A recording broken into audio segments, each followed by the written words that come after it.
Hello and welcome to episode 250. That's 250 of the FReality Podcast. That's a big one for us. Our last episode was also a special one. You might not have caught it. Typically, I would have, in the past, hosted our crew's multiplayer events over on my channel. But we wanted to bring those here under the video section. So when we're doing multiplayer, you're going to see those now under videos. If you missed that, go catch our gameplay of getting lost in the co-op room escape that is Room of Realities, or Rooms of Realities. And in terms of takeaway memories, I simply remember Jose touching something and going to the spectral plane like, poof! And I'm still shaken by that. Never mind Adam's, like, a constant shapeshifter throughout the episode who couldn't keep a haircut straight to save her life. Or my dear lady friend Rowdy, the accursed. He, she, whatever, never seems to make it through a multiplayer event unfazed and happen to phase right out of existence. Yeah. You were what, Browdy? I was the hottest of the group. The hottest of the group, yeah. Check it out. See, make your own judgment there. Well, that was a laugh, and I'd say it gets our recommendation if you want a couple of fun hours with some friends. So, with that, on to today's show. Definitely a milestone, 250. That's awesome, guys. So pat yourselves on the back. Chat too. For those of you who've been sailing with us for more than 100 episodes, that's a lot with any podcast. I remember the old Rooster Teeth gang and getting past 400 and thinking, oh my God, I've just spent 3 years listening to podcasts straight, mowing the lawn, doing the dishes and the car ride, all that. On today's menu, we've got a few things for you. First off, Google AI is baking Boston Terriers. Senua is back in Hellblade 2 with UEVR. PSVR2's gone on sale and priming to go Super Saiyan. An MR pet, that's a mixed reality pet, that falls asleep on your desk. And virtual desktop, 3 monitors. Let's go. Winding us out, Jose will top off this ice cream sundae with a sprinkling of toppings we call sweet releases. And let's get this thing up.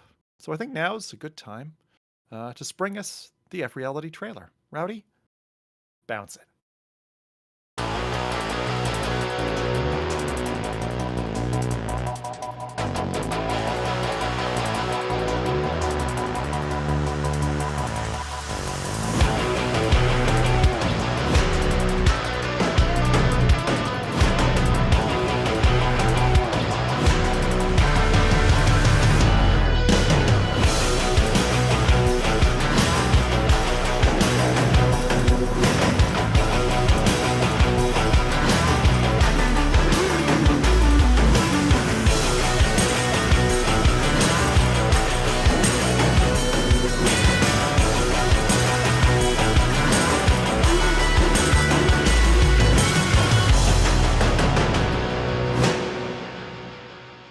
And now that we're back, it's time for our crew highlights. Point to the doll. Where did the squirrels touch you? What left an impression on you? What gamer experience do you have to share? And first up this time, it's going to be our VR tech. So Jose, my man who gets to play GTA 6 every single day of his life, I wonder about those remaining spring breakers who never left Miami. Are the alligators done digesting? Yo, what's up, you guys? Oh man, I missed y'all. It's been a while, man. Just been busy, just really busy, messing with VR more than ever. Probably more than ever. Probably having my whole career, which is crazy to say because everybody sees how much I mess with headsets. Can't talk about it just yet officially, but I guess I can give the podcast crew a little bit of an exclusive. So my company officially partnered with Pico. We're going to be provisioning Pico headsets for the education sector and for the enterprise. So a lot of people have been talking about Pico being dead. They're actually not.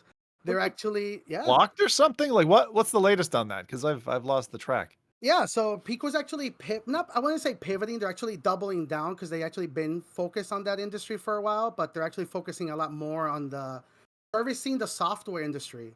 Right, so it's quite interesting because I talk about that quite a bit. How there is a hurdle when it comes to adopting software because you kind of have to like pay the piper. You have to kind of work with a vendor, and sometimes it gets friction. There's a friction of accessing software because you have to like teach the person how to like navigate the user or actually how to use the headset before they can even get into the software they're adopting. So Pico is actually partnering with software vendors. I can't mention the software partner just yet, but huge educational platform. And Pico actually customized the operating system for the software, so kids or non-technical people can just immediately, turn on the headset and the software just auto launches. That's smart. Yeah, it's really Nice. cool stuff, and it requires technical skills. It requires a VR tech to understand how to deploy these headsets at a mass scale, right? Because we're talking about education fleets. That's over 20,000 headsets. Right. So it's kind of really cool and quite validating to finally start seeing the glimmers at the end of the tunnel. That's like, I've been right for all along. I knew this. So it's big business. It's definitely big business. Congrats. Oh yeah. You yeah, say thank the you. word. Yeah, it's like that's a great partnership there. Yeah. You say 20,000 and the word fleet, and I just shudder because I Oh, remember. yeah. Um, I remember Virtual Umbrella in London, like dealing with boxes of like Gear VRs and stuff like that. And I've seen, obviously, Reams behind you, various Quest boxes building up, and no doubt you've touched that level. But 20,000 boxes, like I can't even It's incredible. imagine that. Right, and it's so cool to see. You mentioned Virtual Umbrella, right? Like they pioneers messing with these kind of fleet levels when it comes to headsets. There's so many, and I'll give you guys a little bit of inside baseball. You guys have used like the MetaQuest setup before. You know how there's like a promotional video that shows you how to set up the tracking, and you can't skip it. Imagine doing that at mass scale. Oh, I know. Right, so there's frictions there that technicians normally, and that's where Pico comes in. Pico's fully aware of this. They spoke to people like me who deal with these mass scalable deployments, and they build tools for technicians like myself. So now I'm able to replicate and build,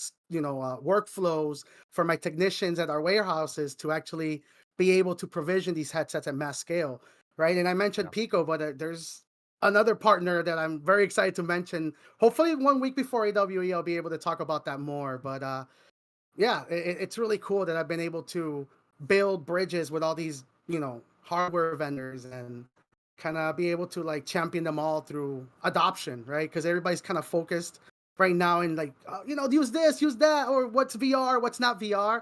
And quite frankly, as a hardware enthusiast, I could care less. I think there's no such thing as one device to rule them all, and being able to help people find their favorite product and not give up on VR is that's a really good perspective, Jose. And it's the same way I feel about audio equipment. Like I would say, like there's not one headphone company that I'm like smitten with, just one company.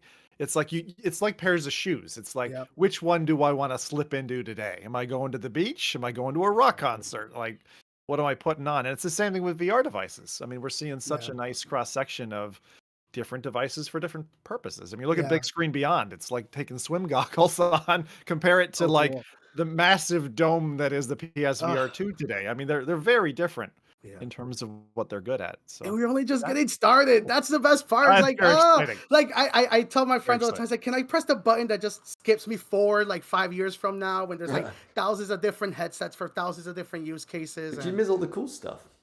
Exactly. That's true. But man, it's just, I'm an impatient person, and like I'm not even supposed to be talking about this stuff. That's how impatient I get. I love talking. But yeah, comes back next podcast. Guys, exactly. you got bad news. Man, I can't talk about this anymore eye. now. But contract is signed, Pico. Contract is signed. But no, I'm very excited about it. And other than that, playing flat games a lot. I got addicted to this game called Animal Well. It's I highly recommend if you guys want to play like a quick game that will just.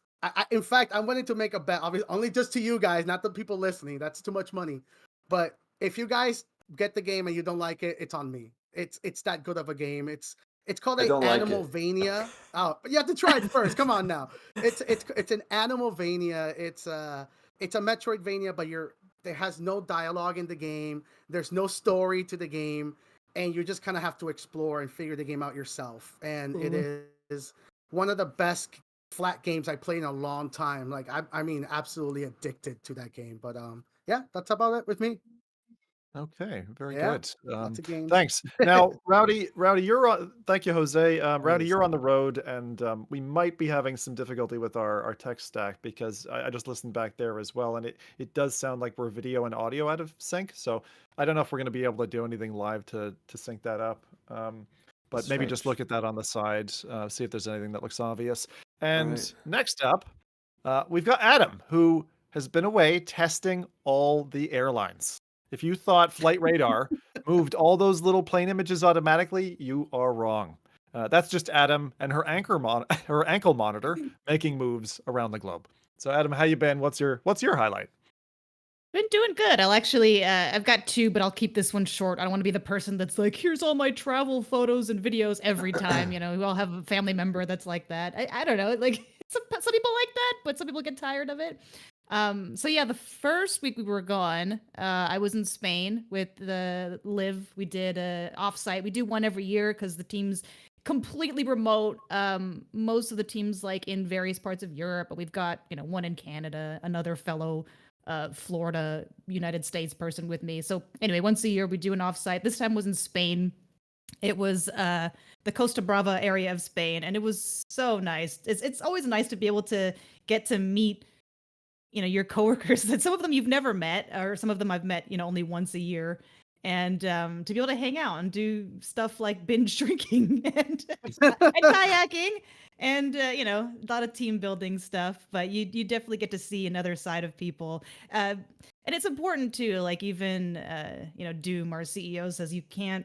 The way that people type or how they come across online sometimes is totally different as to what they're actually like in person. So it helps a lot of you know, maybe you think this person's kind of stuck up a little for some reason, or you know, they don't seem to have much personality, but you meet them in person and it's just totally different. So it was really nice to be able to go meet some new staff and re-meet, you know, others that I've met before. But besides that, just actually got back yesterday. Went on our boat ride to Catalina Island. There's a little island off the coast of California that's, again, about an hour boat ride out. Stayed for a couple nights, did the whole zip lining, kayaking thing. And it's so weird. It's just like everything's within walking distance. People actually live on this island. Like it's so small, and like I don't know how people live there. Yeah, the Catalina wine mixer, exactly. If you've seen Step Brothers, fun fact, they actually made the Catalina wine mixer after Step Brothers came out. The marketing department was like, we need to get on this. This people think this is a thing now. So yeah, we left. The Catalina wine mixer started yesterday, so we left the day it started. But I had no idea it was a thing. But yeah, I do have, of course, I brought my Meta Ray bands. I've got Spain stuff on my YouTube, and I'll get the Catalina Island stuff up soon. But besides that, hopefully, I feel bad I was trying to like delay while Rowdy's doing. That's great. You're going to take us all with you. Like I still am, you know, just thinking back to your Hawaiian captures. It's like it really is like you're a walking advertisement for what those glasses can do so very well, which is capture these moments. And I know we talked a little bit about the benefits and trade-offs of kind of capturing a memory versus kind of living it. But yet, not, you know, being able to kind of literally see through your eyes, your perspective is really cool, especially with the stuff that you take on, which is way more out there than the stuff that I would try. Like zip lining is probably too far for me right now. So it's great to see that, and look forward to it. It's pretty neat. This wine mixer thing, is that just like a purchasable product? I've not heard of that before, so. Oh, have you ever seen Step Brothers? I think so. With Will Ferrell. It's a effing Catalina wine classic, mixer, man. classic like, movie. No, you gotta watch it. Maybe you're not gonna with see the that kids. movie like tonight, bro. Yeah. More room for activities? No. Okay. No, I'm nothing. sad. Christmas special? No. Oh, Very different vibes. Yeah. That's I'll fine. check But it yeah, out. No, that's cool. I was really it's really neat. So does Liv always pick like a different international location? You guys all go to that place? Yep. It's usually, again, like I said, because everybody is mostly in Europe, it's usually somewhere in Europe because it's going to be cheaper to fly them out than sending more than half of the team to the States. Plus, it's expensive here. So we try to pick like semi-affordable countries too, if we can, because the team grows every year. Yeah. But yeah, it's super fun, and That's awesome. a lot of times we'll end up having mini LAN parties sometimes, whether that's in VR or Damn it, like a this couple is of us too at cool. Helldivers. Yeah, it was, Way it was too fun. cool. Way too cool. Yeah, that's like you're just making this far too attractive. You know, I'm in an old school corporation. You're here like jet setting and LAN gaming and getting drunk with your colleagues. Sounds great. It sounds ideal, to be honest. So Mhm. enjoy these years of your lives before you're CEO of some company you can't leave your office. Looming ahead in the future. Cool, Adam. That's awesome. So next up, Rowdy, who's been doubling down on automating every aspect of his life. He steps out of his shower in the morning. He says, "Alexa, full body Cajun rub." Nothing gets you ready in the morning like a bit of an Amazonian attention. Am I right with that? Hey, Rowdy, how's it going? What's Yeah, your highlight? that's spot on, I would say. I don't think I don't get up if I don't get my, what was it? Cajun back rub? Cajun rub, yeah. Oh, Cajun rub is Cajun. actually Cajun. something. It's like, It's wow, a okay, spice. like, Meat? Isn't that spice? all I right. tried to fuse these two images together. Yeah, it's like, not the eyes, Alexa, not the eyes. Anyway. Yeah, I'm up for that anytime. No, I've been good. I've actually recently took quite a long flight, and I managed to start the new Fallout series. I started watching that one. I don't know if anybody else started watching that as well, but We just it's started. Yes. I it's finished very it. good. Yeah, I think it's very good. I mean, it is a bit gory, I would say. So if you're not into that, then but then you probably don't like Fallout anyway, because Fallout is known for that little bit of, especially like I said, always like the earlier Fallout games, because they had way less. Well, no, maybe not way less humor, but it was definitely a darker tint of humor in the earlier Fallout games that they then kind of expanded on in the when Bethesda kind of took over. But yeah, it feels very refreshing, I would say. It's a very refreshing take on the genre. They stay fairly true to, I think, the original in terms of like the way that the characters are being developed. Also, the entire story of the vaults, so the underlying story of like the different types of vault and what is going on there. I'm not going to spoil anything about the series or who still want to play some of those games. I actually don't know if Bethesda continued that story of the vaults like the original ones did, but there is definitely some cool aspects to like why the vaults are there and like what they're there for and stuff like that. So yeah, if anybody looks for a good series to watch, it's Amazon Prime. That's where it's on. And if you're into the Fallout genre, I think you'll love this, because I think it's really, it's a great continuation, I think, of the games. If you're not, but you're still into like like more like sci-fi series or something like that, I think it really suits that alternate universe kind of thing. First episode was amazing. I thought It's not too gamey at all. It's like no, it's not. I have to high five you on it. It felt like to me like when I saw the reboot of, and this is a while ago now, but Battlestar Galactica. That first episode was like it could have been a film. Same thing with Fallout. Like that first episode, like you're like, wow, I'm into this. Like the first episode is just great, and you just launch into it from there. And it's not too gay. Yeah, it doesn't feel like they had to make it gamified. Like I won't judge it, but like the Gran Turismo game film where they're like trying to pull game elements into the literal film and it just doesn't work out. Right.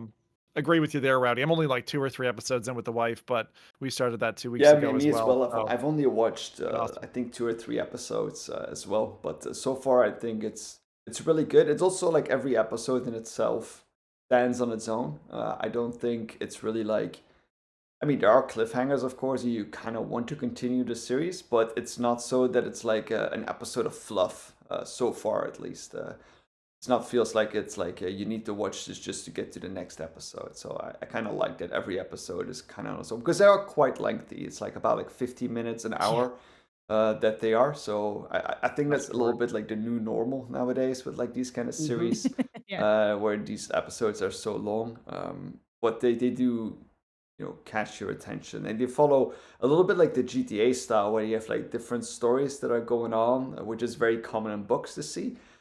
but fantasy books at least. But they do it now, and because he has such a long time frame, like 50 minutes to an hour, they can like devote like some time to each of those characters, which is well done, I think.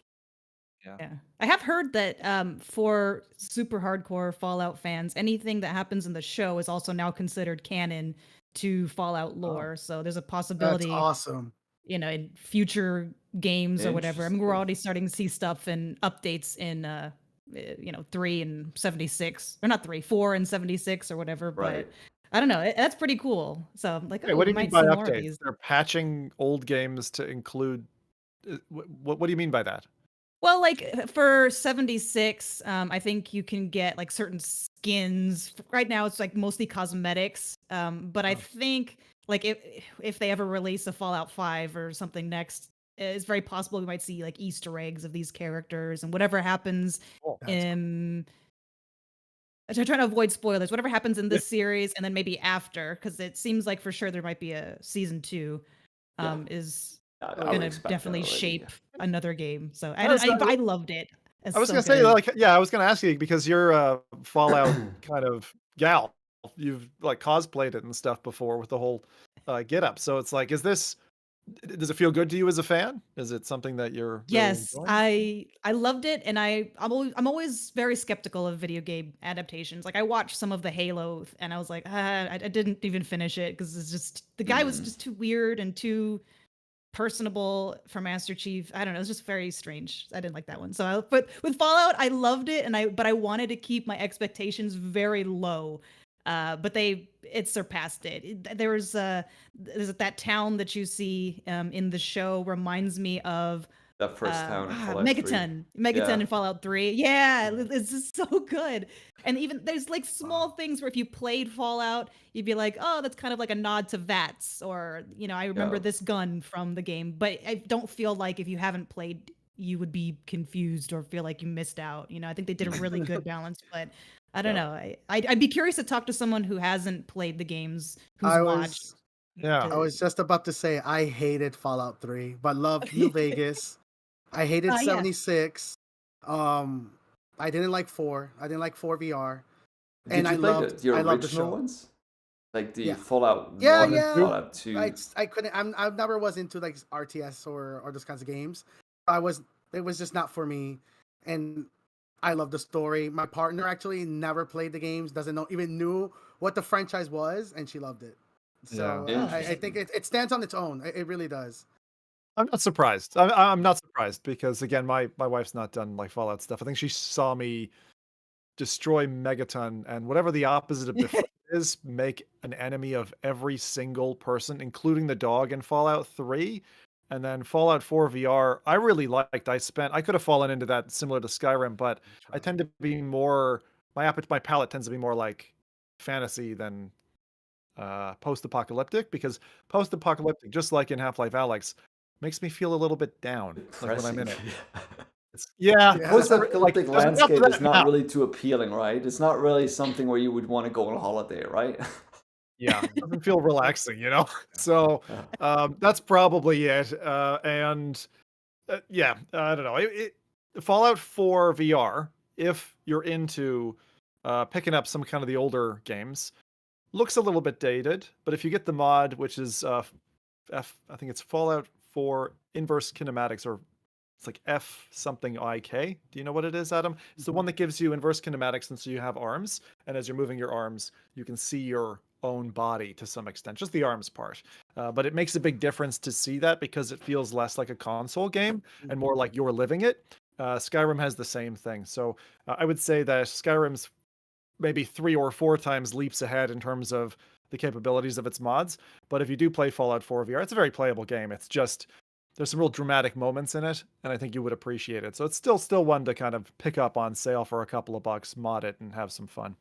But those are some great highlights, guys. Thank you. You always get me happy with your highlights and see how we're each living different lives and all of that and sharing. Always love picking up on particularly Jose. I remember when he told me about Sea of the Stars, and now with the Animal Well game, I saw it and I was kind of like, you see it and you're like, and you just like pass it up. But now I'm like, okay, I was interested enough, but now you put me over the edge, so I'm gonna have to go play it now and report back. Get my $20. I'm excited. But chat, this is the 250th episode. I see, German Rifter, you've made it. Thank you for coming out and for making me realize this was the 250th episode. That didn't even dawn on me. I don't even usually look at the number. But yeah, we're 250 episodes old. Bit mad. I won't spend a long time going through it. I'm not one for anniversaries typically, but I'm curious, chat, how many years you have with FReality. So tell us in chat if you've been with us for a year, a month, maybe you're brand new today. And I'm also curious, guys who are keeping an eye on chat for us, call out some oldies, in celebration of the show today. So as I said, I picked on German Rifter there because we were having an exchange there earlier in the year, earlier today, just on Twitter. But welcome along to yet another show, and we'll kind of wind back. 6 years, says German Rifter. Jesus Christ, I know it's been a long time. Maybe from day one, of course. Yeah. So young, guys. 2 to 3 years. Anders V Arcade. Oh, great. Since the bald guy was hosting. Hey, I grew out my hair, okay? That's right. Yeah. And got a heavy tan. Very heavy there tan. you go. It's very heavy. You deleted 1 to 49. So I think we still have the original. So the start of the podcast was as VR Inside, and it wasn't hosted on this channel. This channel was when we rebranded and decided to call ourselves FReality. A little bit of a crew change at that time. The show started off with 5 or 6 individuals, and then kind of we settled down to 4. So yeah. That's us. Nathan got a sex change, exactly. He's looking great. He's looking great. But I guess it's time for my little highlight. So my little highlight is actually a game that got dumped on, I would say. And this happens with me so many times where people hate a game and all I hear about it is negativity. And then I get to it and I'm like, this is actually pretty good, guys. You're all wrong. And the reverse happens as well. I didn't feel very good about the first 3 hours of Asgards Wrath 2, for example. But this happens and I'm known for it. And I'm going to call out Happy Funland. Happy Funland is a kind of a pseudo horror game fused with, how would I call it? Reminds me of what was that animated series? Happy Fun Time? Happy Fun Happy Tree Friends. Happy Tree Friends.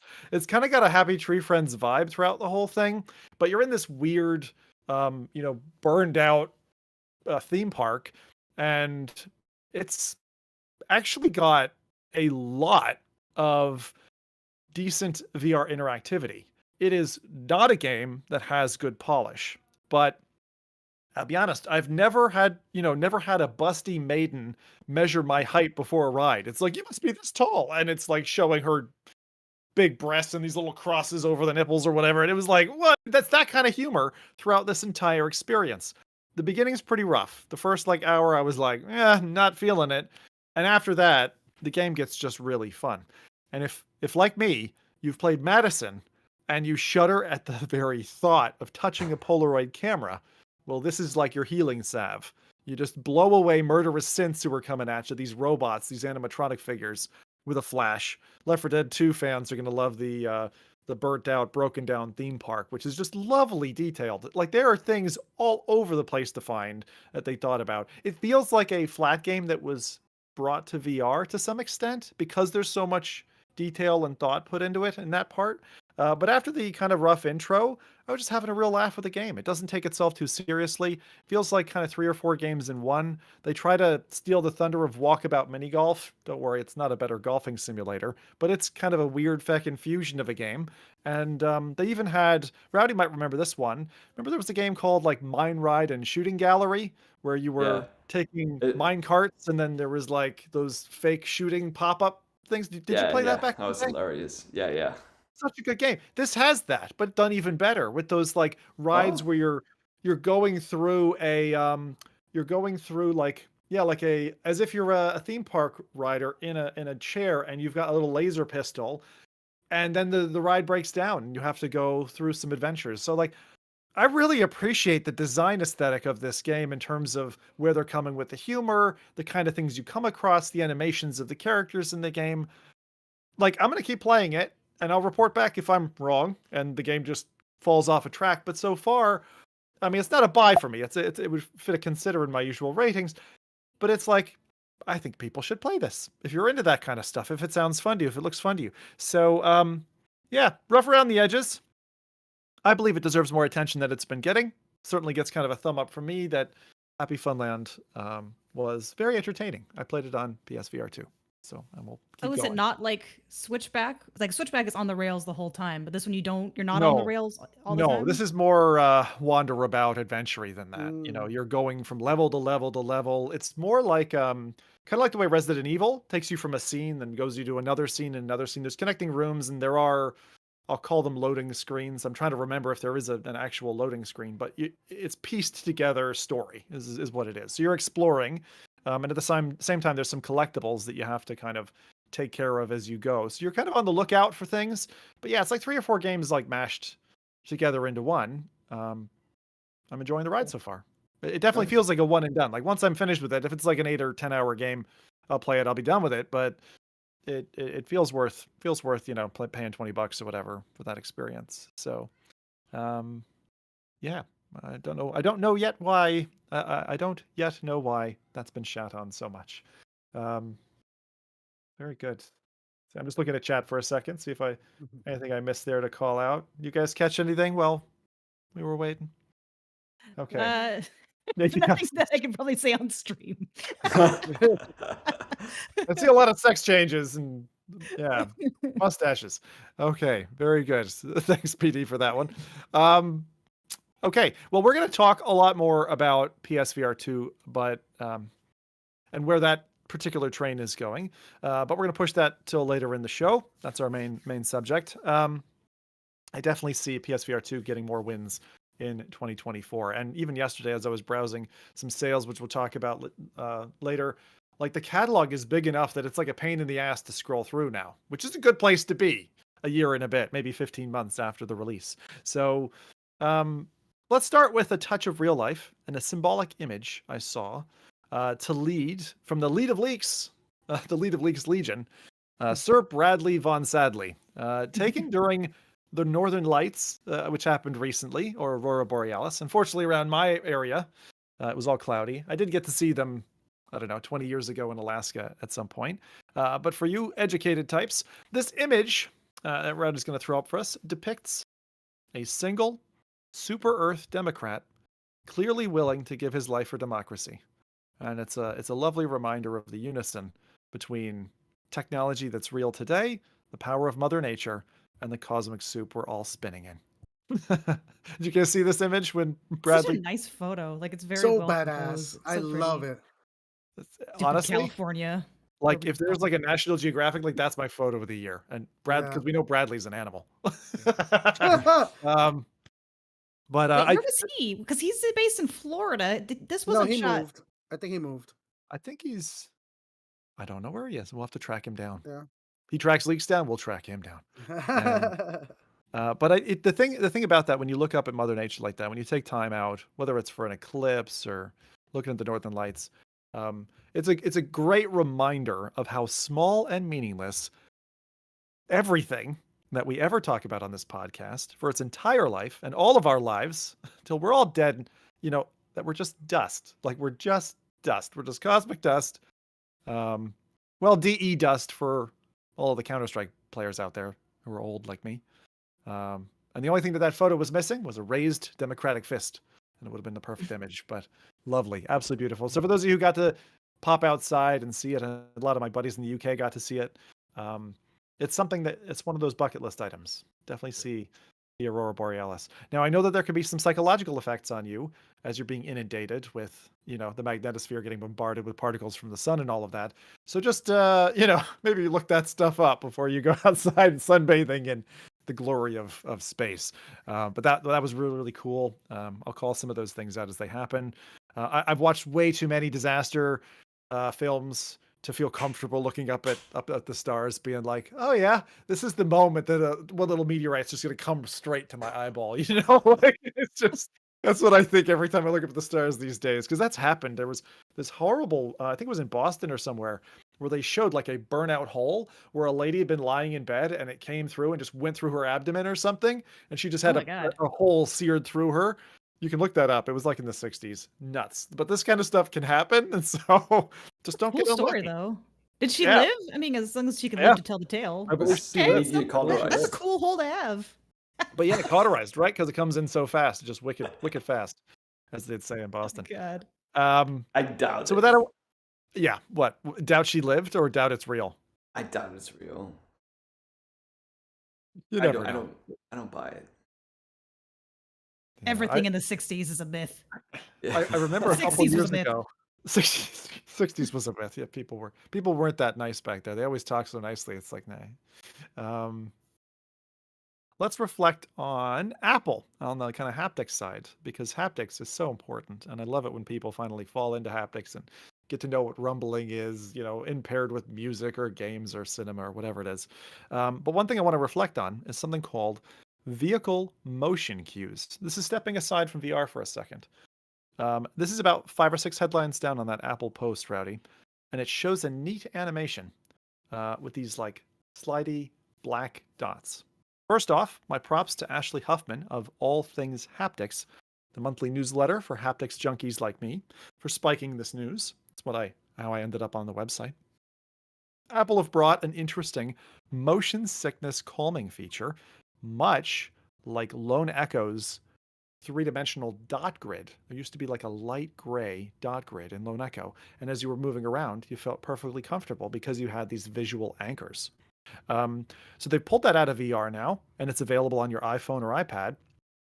And what you'll see is, if you're in a vehicle, and the motion of the vehicle can make you feel sick while your eyes are tracking, text on a tablet or something like this.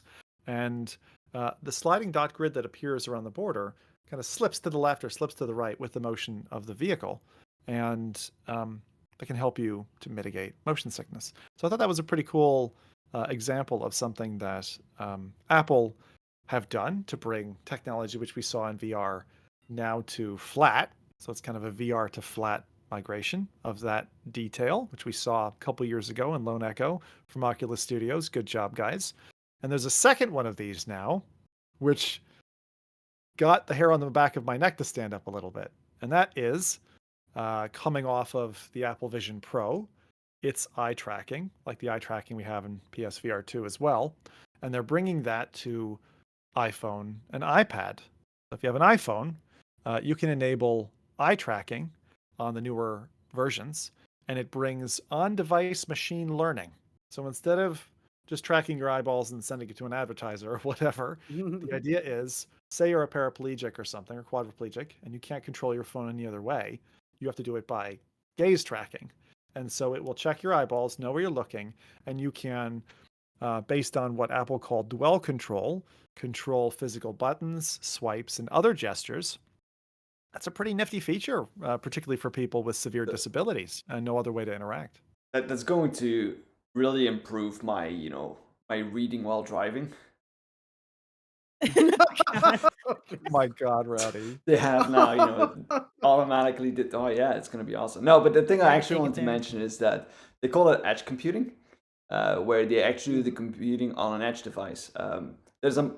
It's all the rage right now because a lot of, we're building a lot of like very large machine learning models or AI models, but the problem with that is that they're so expensive to run. They need to run on external GPUs, or the models are just so large that you can't like load them into like local memory. So what they're doing a lot is like trying to like make these models, instead of making them even bigger, making them smaller for very specific kind of tasks, and then actually run them, for example, not only on an edge device like a mobile phone, but also on browsers, so that you actually are completely device independent. That you, for example, be able to run on the Chrome browser and a Firefox browser. So they're doing a lot of stuff for that, and the reason for that, there's multiple reasons for that. First of all, it's like cost saving. So they're able to save a lot of cost because the computing is done on the device of the user, so they don't need to have those servers up and running. The second is latency. Like they'll be able to like far quicker be able to interact with the model. With the downsides, though, that sometimes the computing can take a lot longer because those devices aren't as fast as those V100s or H100s or A100s. And the third one is privacy. So if the data is being processed on the device itself, it doesn't need to get sent over any kind of network protocol doesn't even need to get stored really in a database, even though they probably still do that. But there's a lot of like indication or a lot of like movement towards like, instead of storing everything, only storing relevant information, and then do actually the training of the models on the edge device itself, so that it gets more personalized as you use it, while you're not sharing data with external parties. So there's, and Can I ask a knowing question? Apple, Yeah, go ahead. Rowdy, because I'm very interested in this. Because what are your thoughts on NPUs? Like, for example, like in short, like Microsoft and Snapdragon announced local on CPU machine, I guess, learning systems, and they introduced something called I forgot what it's called, blink something feed, but essentially it's screenshotting every 3 seconds what you're doing on the computer, and all of that data is, as you mentioned, it is being processed for what's important, but they're claiming that all of that is locally stored on the computer. So they're saying you can do this without the internet. Is that possible if there's no internet in the equation? Yeah, definitely. Like, I think, I mean, of course, to initially get the models deployed on your device, you would need to have an internet connection, right? Because the algorithm for training would have to be, or it needs to be, but yeah, it needs to be built into the application. But to get the application or to get it onto your computer, unless you load it with a USB stick or whatever, I don't know how else you would do that. So yeah, but I don't think you don't need the internet, especially with these edge computing devices. And like you said, like we had CPU, then we went to GPU, then we had TPU with the Google Tensor units, and now we have indeed NPUs as well. I'm not too familiar with that, and I know that we're not really using TPUs that much either. There's still a lot of GPU. But yeah, a lot of these processing units are being built nowadays specifically for doing machine learning and doing AI. Which is, especially when they go into optimize that better for edge computing devices with smaller computing power, or not the same kind of level as the GPUs. I think that's very interesting. Yeah. That's so badass. Yeah, really nifty. So I just neat seeing this ideological shift and share kind of in bidirectional feed, right? Now, again, tinfoil hat in me looks at the device and goes, okay, I mean, like, we can use this modern device in a different way. Rowdy, while he's driving, can consume War and Peace, while he's on the road. And maybe I always think about the hacker, right? Like, who can get access to this? Yeah. And again, gaze track where I'm looking, or like, even if it's not how we design the device. Oh man, it's so funny that you're saying that. You're right, because if I can make a quick anecdote, because I was just thinking about this. There is a viral criminal case going on right now, where these police officers are framing somebody of killing a police officer, and one of the items of evidence that they're using against the suspect murderer is a Google search that says, how long does a body stay alive in the deep cold? Right, so they're using that Google search. The deep cold. Yeah, so the guy was found dead in the cold, and I guess the suspect searched that on Google that night, and they're using that as an evidence piece. And so what went through my mind was what me and Rowdy were just talking about, a offline AI system. Because what happens if I have a local Commit a AI? murder. Oh. Well, I was genuinely thinking about that. I was like, wow, like, they're using this piece of evidence because there is a Google search that was done on the internet. But what happens if I have a laptop with a AI system on board without internet access, and I ask the same question to that AI system? I get the same answer, probably more detail, and then I scrub the hard drive and get rid of it. Now there's no evidence. I still got the information. As well. You can easily delete Google searches. But Google provided that query. Right, that query on that it was provided by Google, right? It wasn't. Yeah, but I mean, still, like, there's a lot of nuance to that. I think, like, also, I just wanted to mention how dumb I was, because I thought when I saw this video that the thing would like scroll down if I braked. I was like, oh, it's gonna be interesting, so I'm gonna be reading and I want to scroll down. It's like, I thought that was how it worked for a moment. Next page, sword white. Yeah. God. That's I thought that was you a trying to nifty get through. feature. Sorry, I gotta Hey. take a left. I gotta see what's next. Oh my God, Rowdy. Funny. Oh God. That was good. That was a good exchange, guys. That was fun. Yeah. I can never look at that image ever the same way again now. Oh crash. boy, gotta take a breather. Okay, so done with Apple there for a minute. Up next is my favorite news of the year. Absolutely favorite news of the year.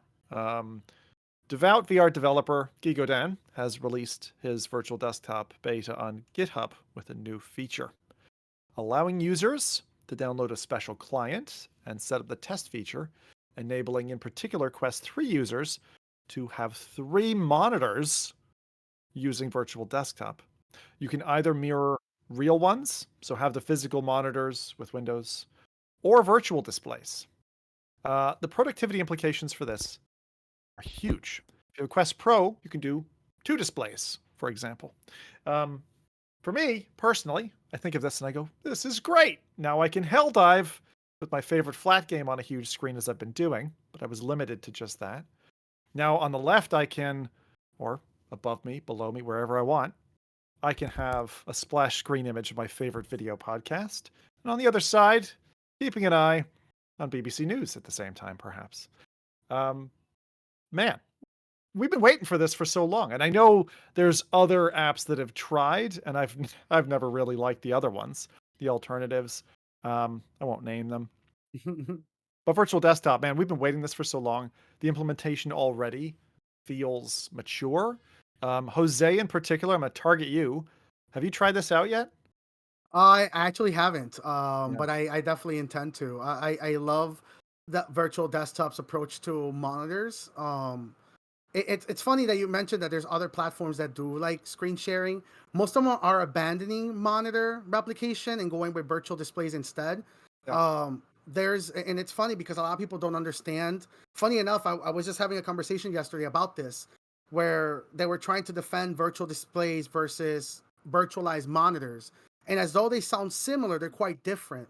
Where a monitor replicated, the computer detects it as a monitor. Meaning, as you mentioned, if you want to play Helldivers, the computer knows it's displaying this on a monitor that's getting virtualized.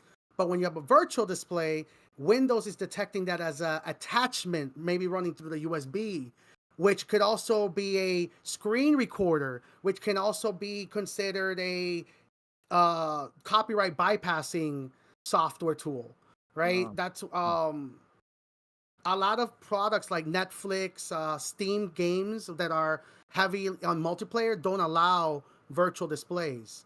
So being able to have monitors virtualized is very important. So the fact that virtual desktop has, kind of always favored that approach is very important to the grand scheme of things. Yeah, I'm just so glad we got extra features to it.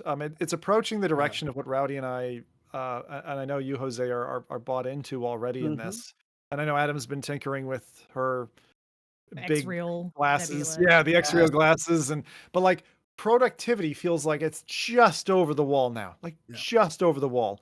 I know Guy will take his time to kind of smooth the edges of this thing before it comes into the primary release. And it's a little bit of a faff. You have to go to GitHub to get the client, and then get the find the place where to upgrade the branch. It's a little difficult. I just went to Reddit for help, and there's some good guides over there if you want to know how to do this for yourself. But yeah, day to day, it's just such a useful feature. And I have been, in particular, when I can get up from my desk and I don't have to worry about facial marks or wearing a VR headset when I'm on a Zoom call, I'll use it for like virtual training because I can rest my spine, stand up. I can even get sun on my face while I'm in a Quest Pro or a Quest 3 and just, basically scroll a document. But it's really easy because I've got my VR controller in my hand and I can just use the analog stick to kind of scroll down this training document. And if it's an hour long, it's an hour basically standing away from my desk, and I'm just so ready to get away from standard sit at a feckin' desk computing. I'm just so ready. but I need multiple monitors. That is a must-have sure. proposition. High fidelity is quite important, especially for when you're looking at multiple monitors. Like, actually, funny enough, I think a lot about technicians, right? Like, I sometimes when I'm setting up computers remotely, I have like my computer, and then I have like the end client screens opened up. So now I'm able to have that all opened up around me, So handy. and I That can is be like, so oh, this handy. is one location, is another location. Think Sometimes about that. it's so cool, and you start seeing all the you start thinking about like network analytics people, cybersecurity people, stock trading professionals that have like multiple charts running at the same time. Minority Report. Literally the explosion of productivity is even collab, right? For you to be able to have a desktop right next to mine so I can see what you're working, I can do on mine. An editor can look over my shoulder as I'm writing the document. Like the ability for getting things to market faster, being able to interleave people's collaborative working is just, I mean, we've already got shared documents, great, but it's a little bit different if like, you're working on something discrete along with someone else and you want to remain in sync and kind of keep your eye on the ball, but not necessarily influence their work. It's just so cool. Like, I love your remote desktop analogy, and having, worked now for 17 years in the banking industry. Like, I remember looking at trade floor folks with literally 3 boxes under their desk, 11 displays, monitoring a market or whatever. That stuff is so unnecessary. We're going into a position where that's just not needed. You don't need the desk. I do want to say though, screens and all of that tech stack. I do want to say though, for this to work properly, I do think that the integration with features such as Zoom or Google Meet, where you can actually share the screen with people who don't have devices, is crucial. It's really important. That's why the operating system titans are going to win that race. I think a lot about people that work on collaborative experiences when it comes to virtualized displays. And I compare that a lot to Netscape and the web browser, where Netscape had all the users to the point that they were kind of pretty much shoehorning how people viewed websites and how they kind of, because they were the ones with the biggest numbers. But eventually Microsoft integrated Internet Explorer into Windows, and it completely broke Netscape's business model. That's about to happen when it comes to virtualized screens experience, collaborative sharing. Because when you think about it, all of these OSs have all this stuff built in. Teams, Microsoft Office has collaboration tools, Discord. Exactly. It's all of those tools already exist. It's all about adding virtual displays into the equation, and it's very. And I wanted to add this because it's on the back of my mind. As the latest Windows update 2.4H4 literally released about a week ago, and it flew under the radar for a lot of people. Windows OS and HoloLens, they both share the same operating system. One, it's literally the same Windows kernel, same updates and everything. OpenXR as of 2.4H4 is cooked into the operating system as a service.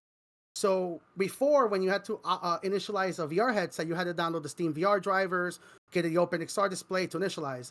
That's no longer part of the equation. Now you plug that in onto Windows as of 2.4H4, and it knows it's a headset, it knows it's a screen. Windows will be able to initialize these through DirectX.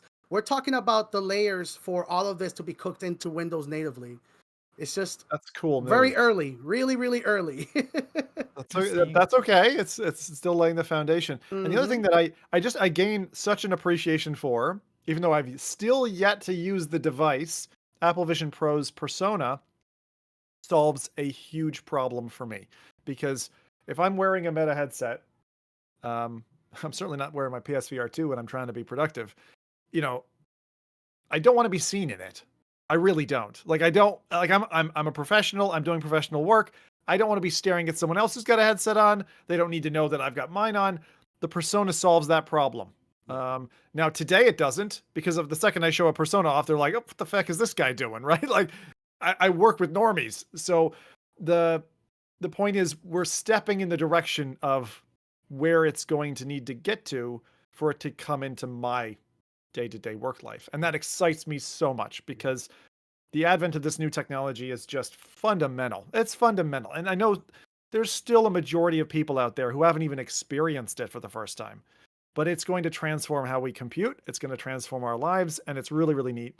That's one feature. So the personas, I think, is something that definitely like Meta needs to look at on their productivity agenda, what's their response going to be to that? Are they going to give us a digital avatar like they kind of had demonstrated a few keynotes back instead of our, physical person? And is it going to look like us? Avatars. Yeah. And also AI, Avatar. as funny as that is, like I saw some demos of AI masking where somebody had a webcam, they were holding a VR, they had a VR headset on, they were having a teleconference, and through AI masking, it just overlaid the face, so it makes you look like you're not wearing the VR so headset. creepy. Jose, how did that look? That must have looked so bad. It's very bad. You get bulge. blurry, yeah, you get like these weird blur, but it's close to spatial personas, so eventually, Yeah. it will get good enough that that's a very we good might point, not even Jose. know. So like you can actually circumvent, like AI may outpace us getting to a good, well-honed, three-dimensional, detailed digital avatar, and instead you might just literally be putting sticky plasters over someone's face with digital animation, and that looks like Rowdy's face. Can I wear Rowdy's face? Thanks, I'll take that for a minute. I mean, that's coming. Right, I'll be able to put on just like an emoji. I'll be able to put on the Rowdy face. We're gonna have a podcast with 4 Rowdies. Oh, that'd be awesome. We're all That'd be Rowdies here. horrible. I have girl Rowdy, Canadian Rowdy, Rowdy. Where to All be types of rowdies. Rowdy? Yeah. That's the right way to think about it. So that's really exciting. I am so glad Guy has pushed on that. I was kind of nervous for a little while. I was like, is he still working on this? Are we gonna get this, or is it like a technical infeasibility? So he made the magic happen. It's out there in beta, virtual desktop. Go get the 3-monitor or 2-monitor support if you've got like the Quest 2. The one final thing I'll say about the whole like productivity side is what Quest 3 has proven to me is ultra important is high detailed pass-through without warping. Now, some of you might not have toyed with your Quest 3 if you have one in mixed reality mode in productive environments like with virtual desktop or similar, but I encourage you to go back. They really fixed a lot of the warping that was happening before. I remember in my first demo, I held up a keyboard and turned it, and it looked like the keys were like Star Wars intro text, like sliding to infinity. It was really a bizarre warping effect. They've addressed a lot of that with your hands, with objects you hold up like a phone that you're trying to read. And it just means that you can grab your coffee. You can touch your keyboard, and you can position those virtual screens around. I might not be using the right language there, Jose. Your virtual screens or monitors around and leave them where you want. The one thing I don't understand, what we don't have, is the anchoring system.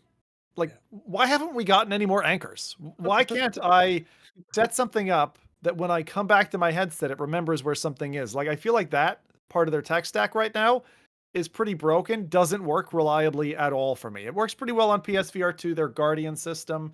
But like, what's your experience, Adam, with anchors and your headset remembering where you put stuff? Does it ever remember? Because for me, almost never. I think the problem for me is I just have too many spaces that I use VR. So maybe that, like the fact that I'm, in this studio, but then I might be in my living room, and then things. I'm very happy that at least you can save multiple space setups now. That was something that was needed. But as far as anchoring goes, I don't know. It's just I can't tell if I am just ADD and I move my UI somewhere different every time, or it is actually putting it somewhere different every time.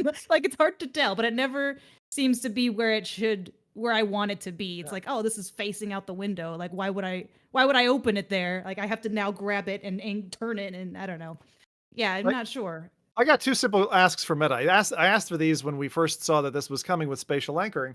I'm not even talking about the floaty UI. I mean, give me a clock that I can put on a wall, so I don't need a physical clock in my room. The second thing is, give me an empty poster frame with the ability to very easily search by a keyword and find, I don't know, the Pulp Fiction poster, so I can just put it up in my room. Augments. Like the augments that they had promised, like the little furniture pieces and things you could put on your, decorate your space with. I don't know what that meant with that. That's that fine. was cool. Aside from side tables, because what ends up happening is you're like, oh yeah, and you just like put your drink down on the invisible side table that's not really there. It just falls. Anyway, I was actually searching through Meta's Instagram account because over the weekend, they released a teaser video of some functionality where they tease spatial anchoring again. There was They haven't forgotten about hopefully it. somebody in the chat Good. can share it. remember seeing something about There that. was a I thought. mechanic in front of a car, and he's grabbing the window over the hood of the car. He's working on it, and he slides with the chair away from the car, and you see the window stay stuck over there, and then he comes back to it. So they were, and it specifically says it's a Quest 3 only feature on Spatial the bottom. anchoring. Yeah. Okay. So that they're teasing that. I think that they're maybe teasing a upcoming OS update. Not entirely sure. Okay. I like there's some capabilities in that platform and the MR capabilities of it, which are just not explored enough yet. It still feels wild west to me. And I'd like to see Meta give it more love, honestly. Put more air in that hot air balloon. So with that, let's go ahead and step into the world of Mark Zuckerberg's metaverse and focus a little bit on some meta news. First up, there's been an apparent leak of a Quest 3S name spotted on an XR app in the store called Allo XR Moves. Any thoughts on this potential name leak? It looks very Apple to me. 3S. What does the S stand for? I was just going to ask, what does the S mean? Small? Super, maybe. Super Quest. Sucky? Like what does it mean? Zuckerberg. Zuckerberg. This was like an old joke, but when iPhone started introducing the S, they had like their iPhone model and then the shitty plastic model. So I'm guessing this is the Quest 3 with shittier plastic. So maybe And what do you strip out of that device? Like I think you clearly want to keep. My thought is you're keeping the same kind of basic fundamentals, but how do you take cost out of the device? If they're going to make a lower cost device, what are we losing from the headset then? Like if they are going the Oculus Go route and they want to give us a simpler device, but kind of like a Quest 3 stripped down model, what can they afford to take out? Take out all the MR stuff, like take out the color pass through. I was going to say not going to be eye tracking. That's too expensive. Probably they take out the depth sensor. Yeah. Probably basic color pass through. Wow. I didn't even know they had the that. depth sensor. The depth. Sorry, depth. Why don't we have that? Why don't we have an app that you just look at somebody, it gives you their birthday, the death date? Anyway, sorry. But yeah, I think the depth sensor is probably the most expensive. Are they that expensive though? I understand why eye tracking components are expensive. I understand why auto IPD and physical adjusters are expensive. But like, how do you get the price of a Quest 3 down? Because it's prohibitive right now. It's more than $800 Canadian dollars for me to get a new one, you know? They get rid of pancake lenses, use the Quest 2 lenses. Why? Why would you do that? Don't do that. Okay, so don't do that. It's theorized that it will have the 1832 by 1920 per eye, 20 ppd. They'll have the 90 hertz, 120 hertz refresh rate. It'll have I always pronounce it wrong. Fresnel lenses. Freddy lenses. Freddy lenses. They're spelled so weird. But yeah, that the depth sensing, it's guessed that they might still have RGB pass-through cameras. Again, these are just like speculations on Reddit from what people have heard from like leaked, what is it? You know how Meta has not support group, what's it called? Support Zoom group. calls. I love the idea of a Meta support group. Hi guys, I'm Jose. Please, I've let me join. Let me join. What is the word I'm looking for? I can't think of it. But like feedback groups. Like Meta sends out emails every now and then. That's like, hey, join a Zoom call and give us your opinions on this early product stuff. So there was one that was leaked where a guy even still had his face in the corner of it. What a dumbass. That one. I like it though. Yeah. The S for support group. Yeah. Or the S for Fresnel. Yes. So like this device and this leak again looks realistic. And the one thing I would say is it does seem like Meta have not plugged their leaks yet. Like they seem to be a pretty leaky sieve of a company when it comes to new products. Purpose. No, that's no way. Is it on purpose? Adam, you're in marketing. Yeah. Is that on purpose? Yeah. Is it on purpose? I mean, I don't know if it's on purpose, but someone has to have known the risks, like especially doing something as public as a Zoom call where literally anyone could just do a screen grab. So it must be information that if it got out there, they're okay with that's being different. out there. That's like a risk play. That's different from a marketing strategy. Like is the marketing, because like remember we saw that gamer dude like from Mexico or somewhere like unboxing a Quest 3 in the shittiest video ever. Like that looked to me like a marketing play. This slip could be like the kind of thing Valve does, where they'll slip some things out and they know that it's going to get picked up. That's what I'm curious about. Like, does this make sense? Still, right? I don't know. Because they know it's Does going it, to get Rowdy? picked How do up. you reconcile that? Like, what? How does it make sense? I don't get it. Like, how does leaking the Quest 3 S name make sense? You're detecting Because we're sentiment talking about of the it. public. We're advertising for them, is what you're saying. Yeah. Maybe it's just not very exciting. I mean, it's just it's really not. It's not a very Doesn't matter, right? exciting name. Yeah. Like, People who knew cares? this was coming. I think it's been confirmed multiple times that this was in the Yeah, works. So I think I've they heard were it like, rumored. if the name comes out, like, who cares? It's 3S. It doesn't change anything. I don't like it though. Like, I do agree with what people are saying. Like, light. It's not Zim's favorite letter. He wants it to be the 3Z. Hell yeah. Three Z would be fucking awesome. All right. Well, moving on, still on the meta subject, to a cleaner subject, there's DLC now for Powerwash Simulator, which brings Back to the Future pack. So you can make a DeLorean sparkle, tidy up Dr. Emmett Brown's signage, and don't forget the grill on that time traveling train from the part 3 of that movie. Is that for the VR one too? Because sometimes they do like, oh, this is only for the flat and not for the VR, and then it's sad. No, this is coming. It's confirmed on Quest 3 at least. So I believe that's also out on Steam and also PSVR2. But I saw it tied to Quest. But it's a really fun little crossover for those of us who like to, ding. So there you go. The noise gate just cut it out. You guys don't get to hear it, but the stream does. Yeah. So there you go. But yeah, where we're going, we don't need roads. I don't know. This game was interesting. The thing I hate about this game and why I stopped playing it is that if you're gonna be anal about a cleanup job and you get to 95% and it auto completes for you, they can burn in fucking hell. Like, I want to finish the job. Don't finish the job for me, you assholes. Like, sorry, I'm finish, damn it. Yeah. That's right, Adam. That's exactly what I'm saying. So, the next one, joke there. Yeah, you guys are all you're just like ready to rip me to pieces. You're all the worst. Next one is for Adam. This one, you're a big old fan of Asgard's Wrath 2. Finally, there's been a Quest 3 graphics update for the game, which was touted to be paired with Quest 3, and is a sprawling, expansive roleplay experience. So all kinds of texture and shader enhancements should make for quite the visual spectacle. I haven't tried this myself yet. Have you, Adam, gotten time for it? I'm wondering. No, I haven't even partook in the events that they have. It's been a little while. Honestly, the graphics, I know people were complaining about like, it's the Quest 3, how come it doesn't have the top of the line Quest 3? But like, I'd rather have more content than care about graphical. This is a really great impersonification of my voice, yeah. Can you do that again? But yeah, it's fine, but I'd rather see things like DLCs, more content. And again, I haven't done their events that they have running every couple months or so. I really need to get back in there. Did you beat the single player campaign? Yeah. Okay. So I was just doing completion stuff, like all the little caves and the different characters and a lot of the